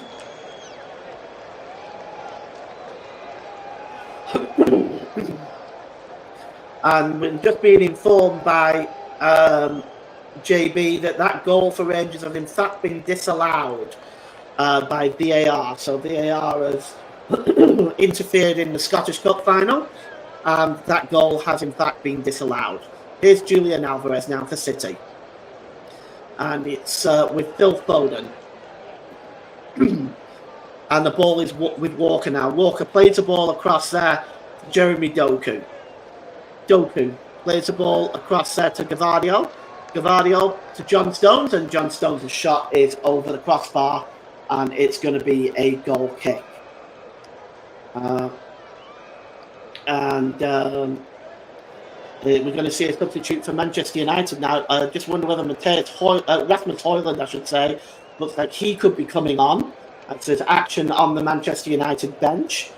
We're just seeing him warm up now to a loud applause by the Manchester United fans over on that near side. I'm sure they would like to see him today. Onana with the goal kick, long downfield. Brought down well there by McTominay. McTominay just trying to get away from Akanji, but that's a good challenge by Manuel Akanji. And now here's Foden. Gives the ball to Jeremy Doku. Doku just trying to turn away from Wan-Bissaka, but that is a good challenge, and he finds Amrabat. And Amrabat gives the ball to Rafael Varane, and goes back to the goalkeeper, Andre Onana, who clears the ball downfield. Headed on by Josko Gavardio, and tries to find Phil Foden, but Amrabat wins the ball back, and he gives the ball to Bruno Fernandes, who sets off Alejandro Garnacho on his way. Garnacho down the right-hand side, gets the shot away, and it's a good save by Stefan Ortega, and it's going to be a corner for Manchester United. Well, media radio and jingle said, I hope City don't come back if I want Man United to win, but you never know in the cup, they could be the next Coventry City. Well, it's certainly possible. A 2-0 lead is, in my opinion, can be a very fragile lead, so we'll just see how it goes. At the moment, Manchester United keeping City out at the moment and creating one or two chances of their own. They've got a corner now on the right-hand side, which Fernandes will take. It's swung to the back post. And looking for the header there, it was Rafael Varane. It goes over his head. And then going over to meet it is Bernardo Silva. And he is challenged by Rashford. As Manchester, it looks like, yes, Johnny Evans just clashed with Bernardo Silva there. And they had words with each other, the Manchester United substitute. But the game goes on. Here's Rodri. Rodri plays the ball over to Josko Gavardio, who chests the ball down to Manuel Akanji, and Akanji gives it back to Stefan Ortega. Ortega plays the ball there, and it's Kyle Walker. Walker just puts his foot on the ball and then lifts the ball over the top to Erling Haaland. Challenging is Amrabat, but he falls over under the challenge of Erling Haaland. No free kick. And here's Manuel Akanji now, just inside his own half. And he's just over the halfway line now, is Manuel Akanji. He drops the ball to Jeremy Doku. Doku has got Wan-Bissaka in front of him once more. It's been a good battle between those two. And here, and a good ball by Gavardio to Rodri, and Rodri just tried to lift the ball over the top. I guess he was expecting the run from Phil Foden, but that didn't happen, and it goes through to Andre Onana. Well, still 2-0. And as we look at some of the fans there, you see the young man on the screen there, big day for him. This is a day he'll remember for the rest of his life, as we see the Manchester City fans as well. Some of them still got a smile on their face. Here's John Stones to Phil Foden, and Phil Foden plays the ball long, looking for Jeremy Doku, but good interception by Aaron Wan-Bissaka. And here is Garnacho. Garnacho played back to Rafael Varane. Varane plays the ball long, looking for Marcus Rashford. He's just trying to get away from Kyle Walker, but that is really good work by Kyle Walker once again, managing Rashford very, very well in this game. With 20 minutes to go here, it's Manchester City 0, Manchester United 2. And this game now is 72% possession Manchester City, 28% possession United. as here comes Alvarez. He drops the ball to Doku. Inside the penalty area, left-hand side, Doku tries to get a shot away. It's blocked, and it just breaks away from Bernardo Silva and goes behind for a corner. But Jeremy Doku, this is really good play from him.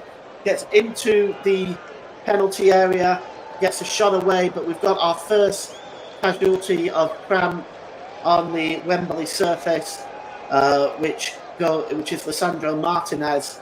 As this game goes on, you're going to see more and more of that. So, Lisandro Martinez now, this has just been having his leg stretched by Rafael Varane. And we're waiting for the corner that's going to be taken. And our referee today, Andy Madley, just going over to make sure that everything is in order. He certainly won't want any time wasting in this game. As we take a look again at that error by Gvardiol, as the goal from Alejandro Garnacho, who's been quite magnificent today for Manchester United. As we then look again at the Manuel Akanji goal, not the Manuel Akanji, the Kobe Mainu goal, as he put the ball in the net as well. A very happy looking Sir Alex Ferguson at the moment. Corner, the substitute's going to be making. It looks like it's Johnny Evans and Rasmus Højlund. Lisandro Martinez is going off, and Johnny Evans will be on to replace him. And a sub on Lisandro Martinez by Walker, and they're having a little chat with each other, and things are just getting very heated back here. He's walking off now, but the players are just trying to separate each other. Kyle Walker's not happy with the amount of time it's taking Lisandro Martinez to get off the field. Finally, he is off. And I'm just looking to see who the other replacement is for Rasmus Højlund. And he's still having words with the official, is Kyle Walker, about the amount of time that Martinez is taking to get off the pitch. As we're just trying to... Looks like, yes, it's Rashford who's the other substitute for Rasmus. So we have got Rasmus Højlund and Johnny Evans on for Lisandro Martinez and Marcus Rashford. Those are the first roll of the dice by Erik ten Hag. There is 17 minutes left in this game. And, Rashford is also taking his time to come off the field, but off he is now, and Højlund is on. And Højlund has been very effective for Manchester United this season. He's been able to bag in a few goals in such a short period of time. And the referee now is just going to allow the corner to be taken. It's going to be taken by Bernardo Silva, and it's swung in, heads go up, and it's in the air by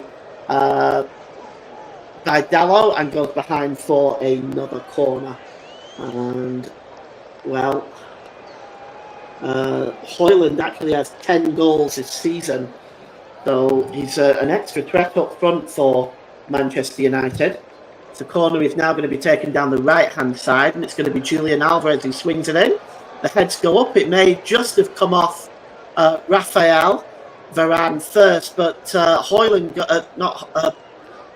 goes down, and they are claiming a penalty. And Haaland can't believe that has not been given. Let's take a look. Flicks off Varane's head. And, you have to say there was contact there by Mainu. I mean, I've seen them given. I have seen them given, but on this occasion, there is no further action taken by the referee today. And Manchester United will continue to maintain their 2-goal lead. As the ball is with Alvarez now, being chased by Amrabat. Alvarez wins it, gives it to Doku. Doku drops it back to Manuel Akanji, and he's given the ball to John Stones. Kyle Walker. Still City pressing. Here's Phil Foden. Back to Manuel Akanji again. In the middle there, midway inside the Manchester United half of the field. It's sprayed down the left-hand side to Doku. Doku across to Gvardiol. Gvardiol gives the ball there to Rodri. Rodri pulls the ball back there to Alvarez. Alvarez. Doku. Doku tries to get away from Wan-Bissaka. And Doku just holds the ball up. He's now under pressure from Wan-Bissaka and Amrabat. He drops the ball back to Alvarez. Alvarez back to Akanji. He's about 35 yards out. Gives the ball to Walker. Walker's going to have another shot. And another fine save by Andre Onana. Gets down to his right. Makes a one-hand save there. And the rebound is picked up and cleared away. He's offside anyway. There must have been a player in an offside position there. But Onana wouldn't have known that. And what a superb save that was again from Walker's shot. Yes, Haaland was in the offside position and he went for the ball, but cutting across and making that challenge was Scott McTominay. But a super save by Andre Onana, getting down to that right-hand side. And the free kick is taken by Andre Onana for the offside. And he's looking for Bruno Fernandes, who just nips it down the left-hand side and tries to get away there from Kyle Walker. He goes down under the challenge. The referee says no free kick. And here's Rodri. Rodri, long ball to the left now to Jeremy Doku. It's in the air by Aaron Wan-Bissaka, but Doku picks it up. And he's just trying to get away. Is Doku from Amrabat. Doku has still got the ball. He's shoved over that tide. Finally, a free kick is given. And Manchester United cannot believe it. It's going to be a free kick from a very dangerous position, just 2 or 3 yards outside the Manchester United penalty area on the right-hand side. But let's take a look at this and see if there really was much in that. Well, there really wasn't. The funny thing is, and I'm not just saying this, the funny thing is, there wasn't much difference between that and what Haaland had in the penalty area at the other end of the field. There's just a lack of consistency when it comes to these type of challenges. And anyway, the free kick is just on the corner of the D on the right-hand side. Julian Alvarez and Phil Foden are over it. Of course, this would normally be Kevin De Bruyne, but he has been taken off. So Foden and Alvarez are over this as we have 12 minutes left to go. In about 10 minutes, I'll be naming my player of the match. If you have any thoughts about player of the match as well, please put them in the comment section. I'll read them out. Of course, it's an opinion-based game, so everybody please just feel free to just chuck in who you think it should be the player of the match. I'll be announcing it in about 10 minutes' time. And here's Alvarez and Foden both standing over this free kick. Let's see who's going to take this one. I just think it may be Foden. It is Foden, and it's right into the wall. And it breaks back, though, to Alvarez. Alvarez tries to find Doku, but it's a poor pass. And he finds Wan-Bissaka. And Wan-Bissaka was trying to set off Garnacho on his way, but he plays the ball off Gvardiol. And it's going to be a throw-in. I see Manchester United fans looking very happy right now. Still 2-0. And going to be a throw-in to Manchester United. And the referee there play it forward and looking for Rasmus Højlund. Højlund putting Akanji under pressure, and the referee has given a free kick against Manuel Akanji. And now Manchester United have a free kick in a very dangerous position, about 4 yards outside the penalty area. His arm was across Rasmus Højlund, and the Danish forward went down under the challenge. And Andy Madley judged that to be a free kick. We'll see who's going to take this one for Manchester United. It's a little bit further to the right, and Bruno Fernandes and Garnacho are over it. There is a three-man wall there. Haaland is in that wall. Alvarez is in there. I think also Bernardo Silva. I think this is probably going to be Fernandes, but we'll see. It's actually Foden, Alvarez, and Haaland. But we're just going to see if he's going to have a shot here. He does, Fernandes, and it's right into the arms of Stefan Ortega. and he just holds the ball up now. And Manchester United had the shot there, but was not able to treble their lead. As here goes Bernardo Silva, and he releases the ball there to Rodri.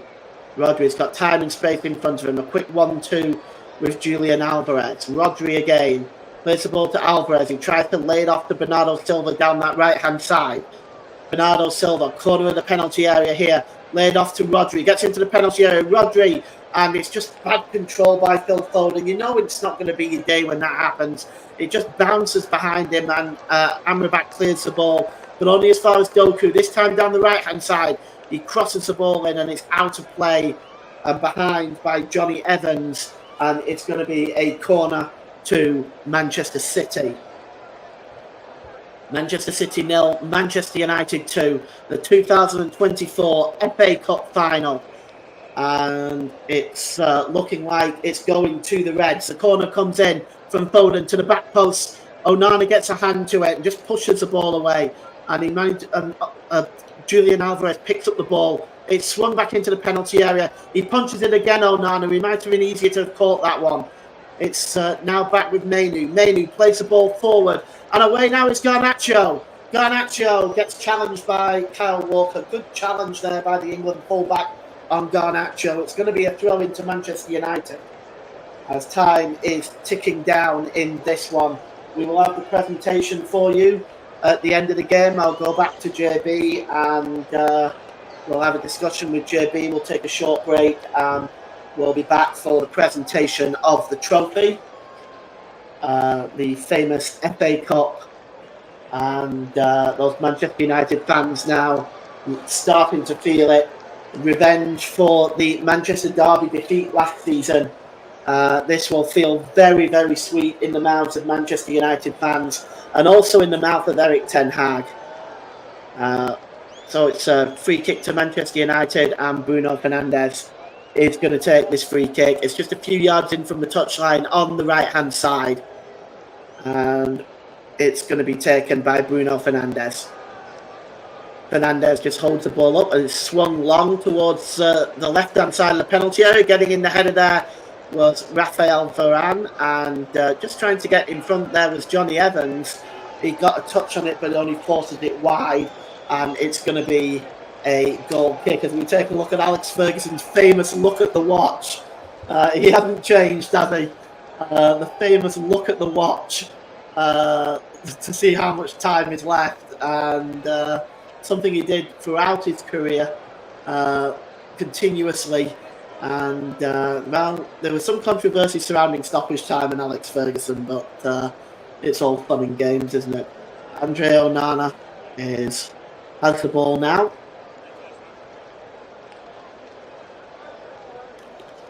And take a look again at Sir Alex Ferguson. He's looking well, because he went through a period of time of illness. He's looking a lot better now, which we're all very happy to hear about and see. He certainly looks like he looks very, very well, and I think it's he's still obviously involved at Old Trafford, and I think that's brilliant for Manchester United because they need his expertise. As the ball goes back to Stefan Ortega, who plays the ball downfield. And it's headed on by Amrabat. Amrabat plays the ball back there to Rafael Varane, who goes back to Andre Onana. Onana clears the ball downfield. And flicked on again by Rodri to Amrabat. And Amrabat just drops the ball back to the goalkeeper. As far as we're still aware, it is still Rangers 0, Celtic 0 in the Old Firm Scottish Cup final. And here is Scott McTominay. McTominay just trying to break away, but he's fouled Jeremy Doku, and it's going to be a free kick to Manchester City as we go into the last 5 minutes of this game. And time is running out for the citizens to get back in this game. Here's Bernardo Silva. Gives the ball to Walker. It's a good ball forward to Phil Foden, but Phil Foden runs into Amrabat, and Amrabat is alleged to have fouled Phil Foden, and it's going to be a free kick from about 50 yards out, dead centre of the goal. So this is a really good position for Manchester City. And yes, he body checked Phil Foden there. I think that's definitely a free kick. And the free kick, I'd say, well, it's maybe a little bit more than 30 yards, maybe 33 yards out. And it's Julian Alvarez standing over this one. Manchester City need a goal very, very soon if they want to get back into this game. As on the edge of his technical area there, the ball is played to Doku. It's short. Doku gets into the 6-yard box. It's played to the penalty area. It's played across, but cleared away only as far as Bernardo Silva. Back to Julian Alvarez. Foden. Doku. Corner of the penalty area. Doku just pulls away. Gets the shot away to Doku. And it's in! Oh, that is a shocking mistake by Andre Onana. And Jeremy Doku has pulled the goal back for Manchester City. And that is a very poor mistake by Andre Onana. And he looks extremely frustrated at that. And, well, that lets Manchester City back into this game because now there's time. And that 2-goal lead now looks very, very fragile. On 86 minutes, the substitute Jeremy Doku with the goal. As we look at it again, he just cut across the edge of the penalty area, and the shot was really did not have a lot of power, and it was pushed in by Andre Onana, and it is 2-1 now. And Manchester City are right back in this game as Erik ten Hag just drops his head. He can't believe that. And the game is back underway. We are at 2-1 now. Manchester City now back in this game now. We are in for a tense finish here in this 2024 FA Cup final. And, well, I do wonder now whether Manchester City can grab a goal back here, another goal back here, and take this game to extra time. It's now with Bernardo Silva, who drops it back to Manuel Akanji, and Akanji gives the ball to Doku. Doku attacking Wan-Bissaka. Doku gets in the penalty area. It's pulled across, and it almost broke loose for Foden and finally cleared away by Johnny Evans, but that nearly broke loose for Foden 7 yards out. And here's Doku again. City piling the pressure on here. Doku cutting across the penalty area. He gets the shot away and it's blocked. And it's hacked away by Alejandro Garnacho. And it's, again, Garnacho will get another opportunity here to get the ball away. He tries to find Rasmus Højlund, but only hands the ball back to Akanji. It's now Rodri. Rodri to Walker. Walker now to Alvarez, back to Walker, and we've got less than 90 seconds left, and I am going to give you the player of the match at the next stoppage of play. And here is Gvardiol. It's back now with Rodri. Rodri drops the ball to Jeremy Doku. Doku tries to play the ball in, but it's cleared away there by Scott McTominay. And it's picked up by Kyle Walker, who gives it back to Ortega. And picked up there by Bernardo Silva. Gives the ball across there to Rodri, who gives it to Akanji, who in turn gives it to Julian Alvarez. Back to Rodri. Good ball down the left-hand side to Jeremy Doku. Doku pulls the ball across there, looking for Gvardiol. Comes back to Akanji with the shot, and it goes out of play. And it's a goal kick. So I'm going to just give a player of the match here. And today's player of the match, as sponsored by Commentary Services, is going to go to Manchester United's number 17, Alejandro Garnacho. Garnacho scored a goal and been involved in the goal, the second goal as well. He's been really quite dangerous down the right-hand side. So today's player of the match, as sponsored by Commentary Services, goes to Manchester United's number 17, Alejandro Garnacho. If you perhaps have a different name, please feel free to comment in the comment section. We'll read it out as Simon Hooper has given 7 minutes of stoppage time in this game. We have 7 minutes of stoppage time. What a finish this is going to be. Here's Garnacho for Manchester United. And 7 minutes added on in this game as that ball goes behind. Manchester United now making 2 changes. Victor Lindelof and Mason Mount are going to be coming on. Well, this is I don't know if this is more of a time wasting thing or just a change to add some extra bodies in the midfield and defence to kind of strengthen things a little bit. But here's Alvarez. Gives the ball to Doku. He's got Wan-Bissaka in front of him. Gets in the penalty area. Doku. Wonderful challenge by Wan-Bissaka. That was a wonderful challenge by Wan-Bissaka, which he had to get absolutely right. And he did. And it's a corner now to Manchester City. Rangers and Celtic still 0-0. There's about 3 minutes left there. Here's the corner down the left-hand side, which Alvarez will take it. Swung in, and Onana plucks it out the air with authority that time. As Andre Onana will be hoping beyond hope that Manchester United were able to keep that lead after that error. I mentioned earlier that Andre Onana does have an error in him, but for the most part today, he has played really, really wonderfully well. So he'll be very disappointed with himself on that one. The ball is downfield and it's headed down by Gvardiol. And here's Doku. And the challenge by Garnacho on Doku. It runs off Garnacho and it's going to be a throw-in just on the halfway line for Manchester City as we are ticking down into these 7 minutes of stoppage times as the substitutions are about to be made. Substitution is about to be made now. Scott McTominay is coming off. And Alejandro Garnacho, our player of the match, I think is the other. We'll just see exactly in a moment.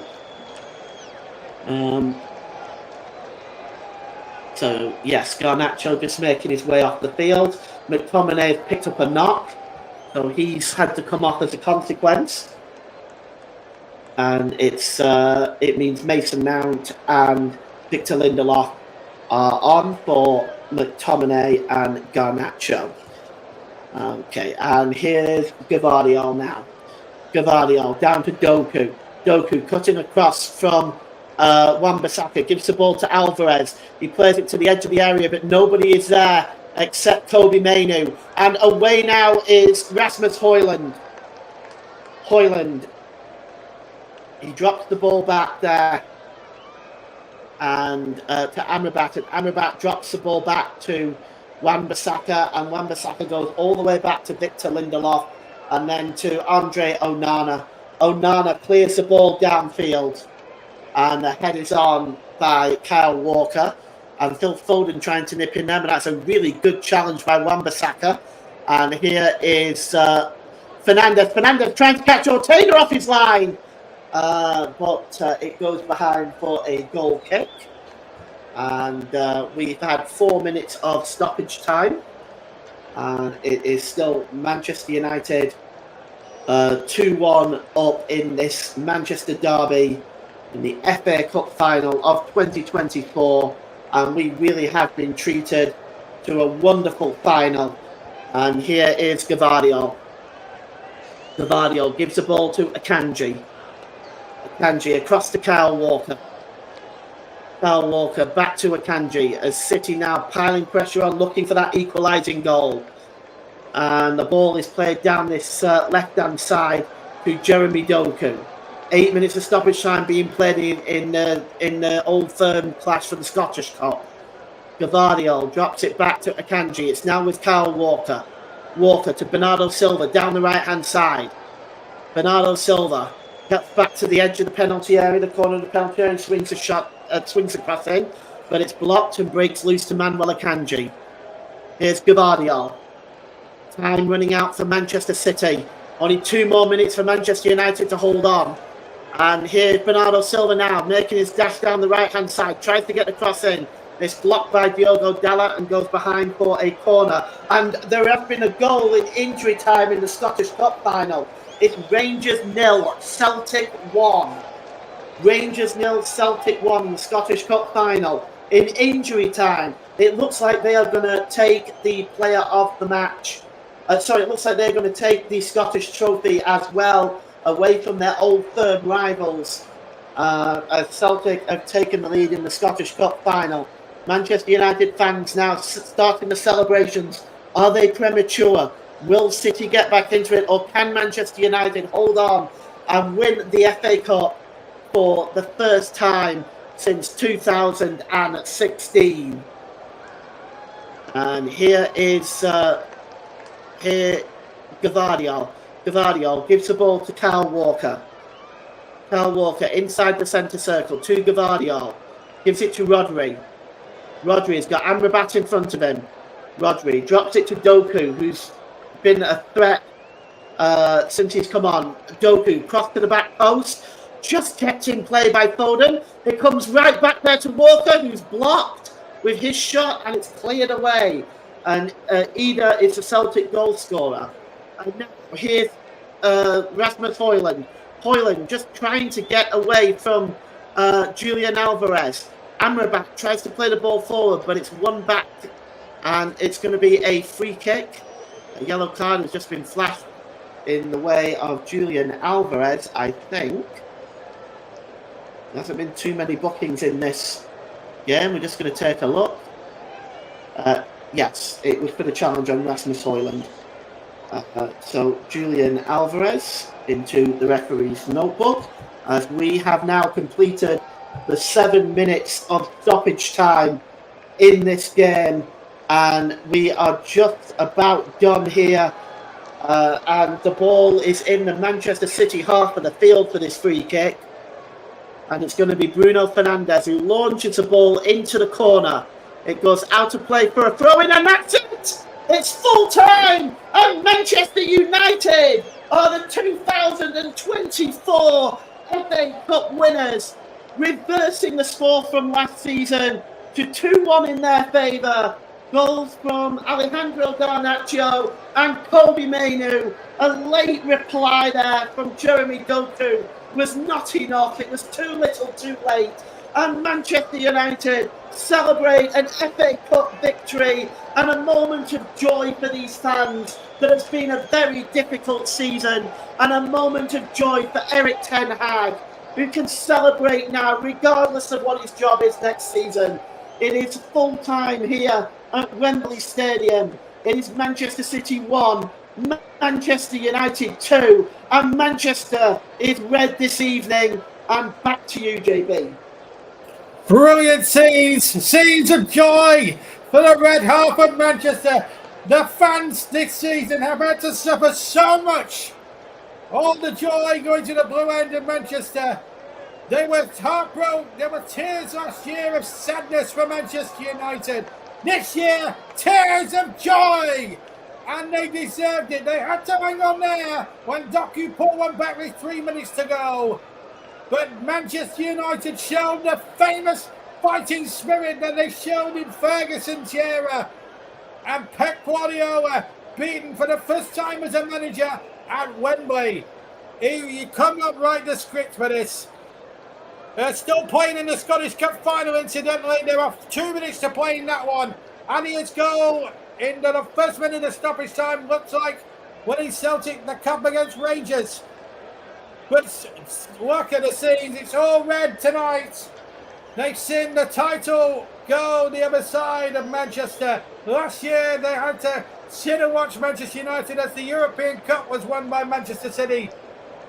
And now they have gained revenge from 12 months ago. They finished way behind in the league. But in the FA Cup, Paul James, if you're still with me, they've had to really do it the hard way. They've really had to do it the hard way, because they were in trouble against Newport. They were in trouble against Liverpool in the quarterfinals.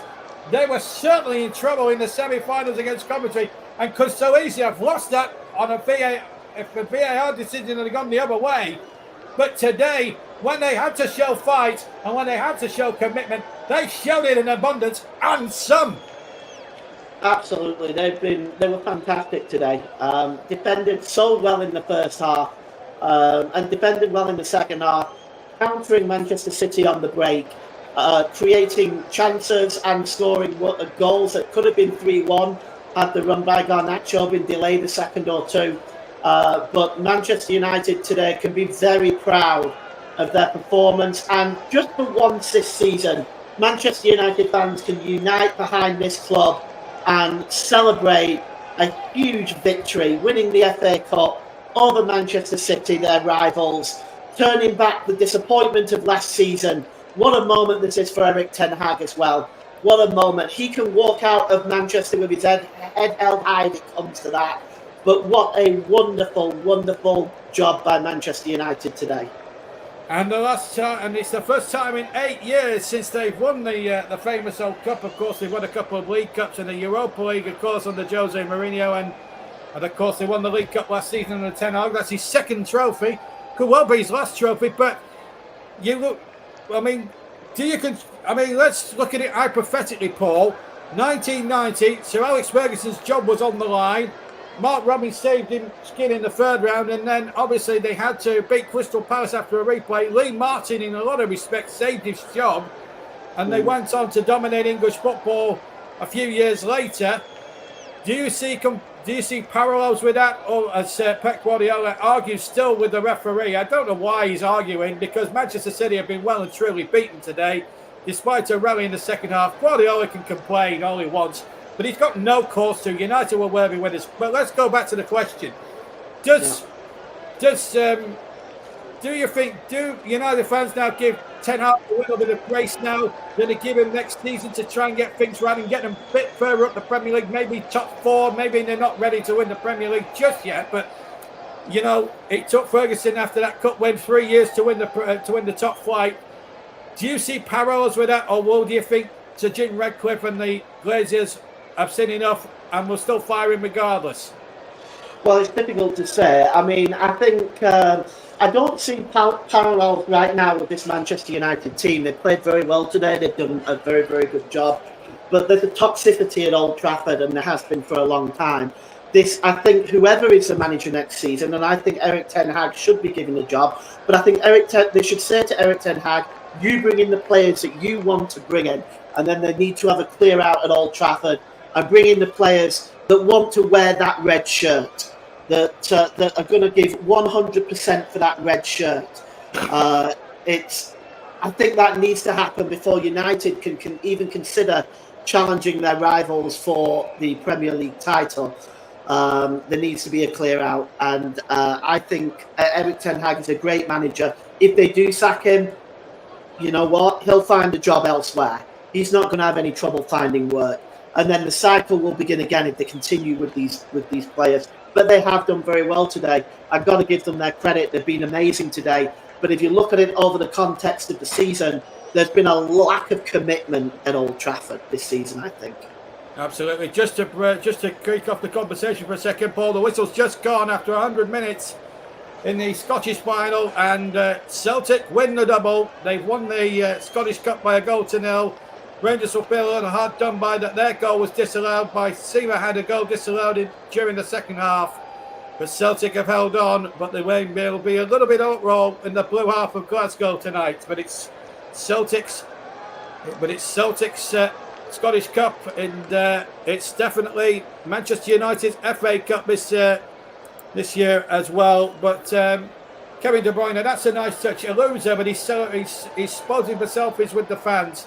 Now, let's just look. I mean, we just saw Pep Guardiola there on TV complaining to the referee. Has he got cause to complain about a couple of decisions that may have gone against Manchester City? And looking at the broader picture, is this a reality check for Manchester City? I mean, won the league last year. They've had so many good times.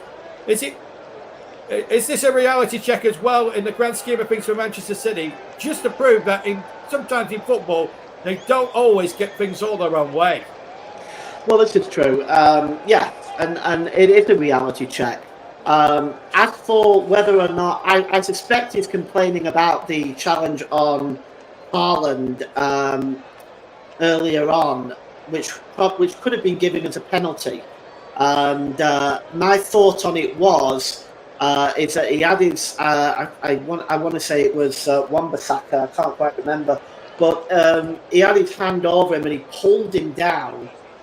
In my opinion, he could have easily been given. Well, I can tell you, I was also listening to the TV guys, and Ali McCoy reckoned it wasn't a penalty.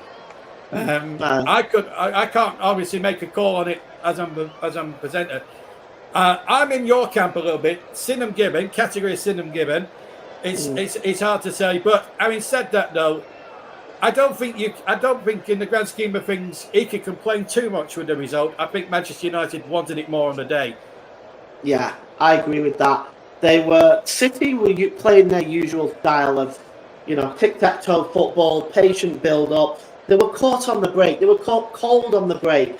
It was an error by Gvardiol to begin with. There was obviously, and you can share the blame with Ortega and Gvardiol. There was obviously no communication. That let Manchester United in. Manchester United kept playing the ball over the top, and they were catching Manchester City out. They could have gone 2-0 up with the offside, with the goal that was offside. It was offside. Garnacho just went a couple of seconds early, but also they were caught out again for the third goal. So they were caught out with Manchester City today on a couple of different occasions. The creativity and the final ball wasn't totally there for City today.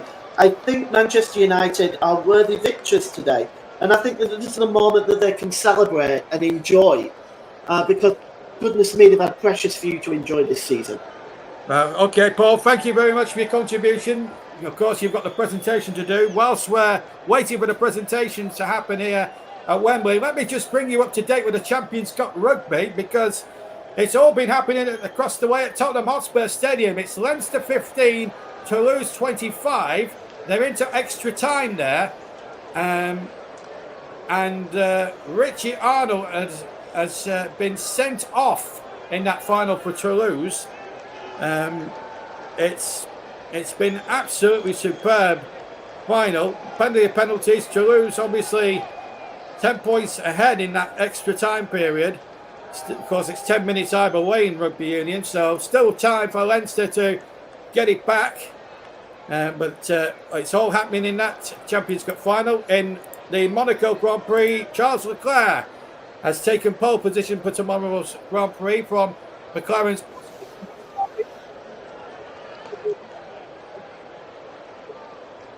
champion Max Verstappen in his Red Bull could only manage 6 on the grid after hitting the wall at the first corner on his final flying lap. Ferrari's Carlos Sainz finished third, ahead of McLaren's Lando Norris. Mercedes' George Russell, who finished fifth. Teammate Lewis Hamilton finished 7th. That's the view from the Monaco Grand Prix. In the cricket, England in complete control of that T20 match at Edgbaston. England, after 20 overs, made 183 for 7 after 20. Pakistan need 99 to win, but they're currently on 85 for 4 after half their overs, or after almost 11 overs gone at Edgbaston. They need another 99 to win with just 6 wickets in hand. Rashid has hit 2 wickets as well. Let's just go through the Pakistan innings at the moment as it stands. Rizwan bowled Ali, caught Livingston for 0 from 3 balls. Arub caught Salt, bowled Topley for 2. Babar Azam, LBW for 32 off Ali on 26 deliveries. Zaman still not out on 39 off 18. He's hit 2 sixes there. Shadi Khan caught Jordan bowled Rashid for 3 from 4 deliveries. Azim Khan not out 10. He's hit a couple of boundaries. 3 extras, 3 wides, 89 for 4. The bowling figures at the moment: Ali, 4 overs, no maidens, 2 for 26. Topley, 2 overs, no maidens, 1 for 23. Jofra Archer has only bowled the 1 over, but he's gone for 15 from no wickets. Jordan has had 2 overs, none for 18. And Rashid, 2 overs, 1 for 7. So England on top, you feel, in the 2020 International at Edgbaston. In the Women's Champions League, they've just kicked off there. 9 minutes gone between Barcelona and Lyon in the Women's Champions League final in San Mamés Barria. It's 0-0 at the moment. Of course, Barcelona. Of course, Chelsea were beaten by Barcelona in that semi-final, denying Emirates an opportunity to go out in style. In the county championship, Hampshire leads Surrey by 244 with 6 wickets remaining. And of course, Lancashire as well. We'll have a look at Lancashire as well in the county championship before the end of the programme, because a few of you are Lancastrians as well. Let's just check the scores there. So Lancashire, Warwickshire in their first innings. This is at Old Trafford. Made 284 all out as Manchester City begin their World Cup. Lancashire, in reply, have already lost Wells for naught of 2 balls. So 4 for 1. Remember, replying to 284 all out for Warwickshire. That's in the county championship. Meanwhile, back in the FA Cup final, the losers go up first, as it always tradition in the FA Cup final. Well, it's not tradition, because up until the early 90s, it used to be the winners that went up first and received the trophy, then the losers. But now it's the losers that go up first, led of course by their charismatic manager Pep Guardiola. Kyle Walker, their captain for the day, will not be lifting the FA Cup, just like they did last season. Kevin De Bruyne there. Rodri has lost again now. A competitive game with Manchester City. And it's really a shame. I just want to make the point before I hand over to Paul for the presentation, as Pep Guardiola gets his loser's medal. I am very disappointed with the Manchester City fans. Why didn't they just stay there and clap the team up the 107 steps? That really annoys me, when the losing set of fans completely and utterly decide to leave. Really want to stay behind, applaud your team up the stairs, whether you win or lose. That's what a Wembley final should be all about. Anyway, a lot of from me. Let me hand over to Paul James for the presentation. Paul, over to you. Cheers, JB. Thank you. As yes, the Manchester City players are going up and collecting their runners-up medals right now. Pep Guardiola is shaking the hands of Prince William and Prince George, as Manchester City will look at this as a disappointment. But they've still won the league, and they've won the league for the 4th year in a row. So Manchester City have broken a record. They've done a wonderful job this season. They still look like they could dominate next season as well. So Phil Foden shaking hands with some of the fans as well, as Prince William continues to hand out the medals to the Manchester City players. Football fan himself, Prince William, of course. As the Manchester United players will be ready to take those steps in a few moments to collect the FA Cup. It's the first time since 2016 when they beat Crystal Palace. As there's Ederson there, who wasn't available to play today due to injury. As he shakes the hand of the dignitaries. And Jack Grealish also taking time to shake hands and have a quick word with people as well, showing his class. Jack Grealish, he really is a classy guy, although he's on the end today of a defeat. Manchester City will come back next season. Stefan Ortega there. I wonder whether he'll be taking a long look at himself after today. And on the whole, he's a very stellar goalkeeper. And it's unfortunate that this error should come about today. Now for Manchester United, as they will begin to take the stairs, Alex Ferguson with a great big smile on his face. And this must bring back memories for him. As Manchester United now being led by their captain Bruno Fernandes, and that's a nice show of class from the Manchester City players, lining up and clapping the winners there, as Erik ten Hag, a big smile on his face as he leads his team up the Wembley steps to pick up the famous old trophy. As what a game and a performance and a tactical performance that Erik ten Hag has put on today as well. And he can feel very, very adjudicated at his performance today. He can walk away from this job if it has to be that way, and he can maybe take a break or go into another position. But Erik ten Hag, in my opinion, is an excellent manager, and he just hasn't had it the way that he wanted it at Old Trafford. I'm certain he would have wanted to bring in some players of his own. Perhaps he wasn't able to do that. But today is a day to smile for him, as the United players now going up the steps. Just holding up there, Erik ten Hag is just waiting there at the gate. They're just not quite ready with the trophy as of yet. Kobe Mainu high-fiving some of the supporters on that side. He'll be looking at a position in the England squad for the forthcoming European Championships as well. Finally, the gate is open, and Erik ten Hag and the Manchester United team going up the steps now. The final row of steps to pick up the trophy, as Erik ten Hag shaking the hands of the dignitaries and royalty there as well. What a day this is for Manchester United fans. A moment now to savour, as finally, after such a while, they finally get one over on their city rivals.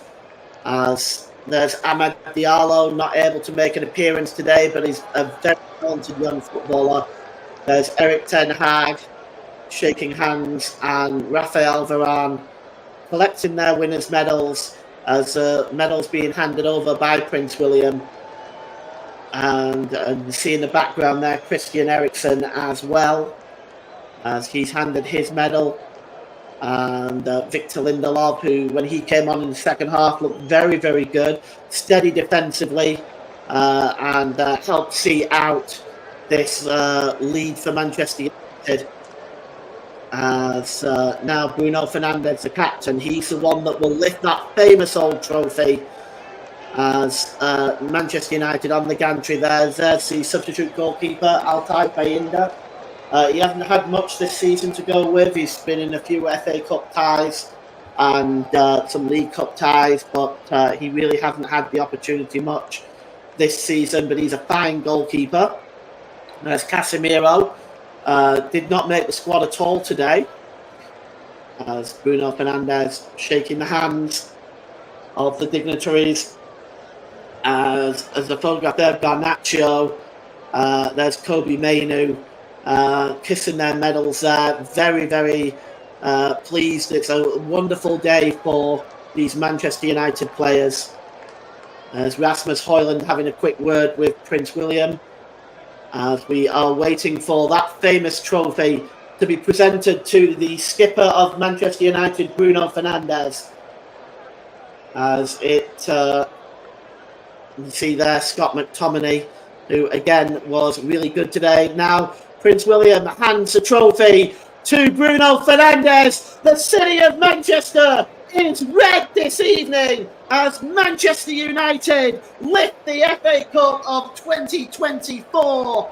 Bruno Fernandes kisses the trophy, lifted aloft in the air, and Manchester United are celebrating this evening.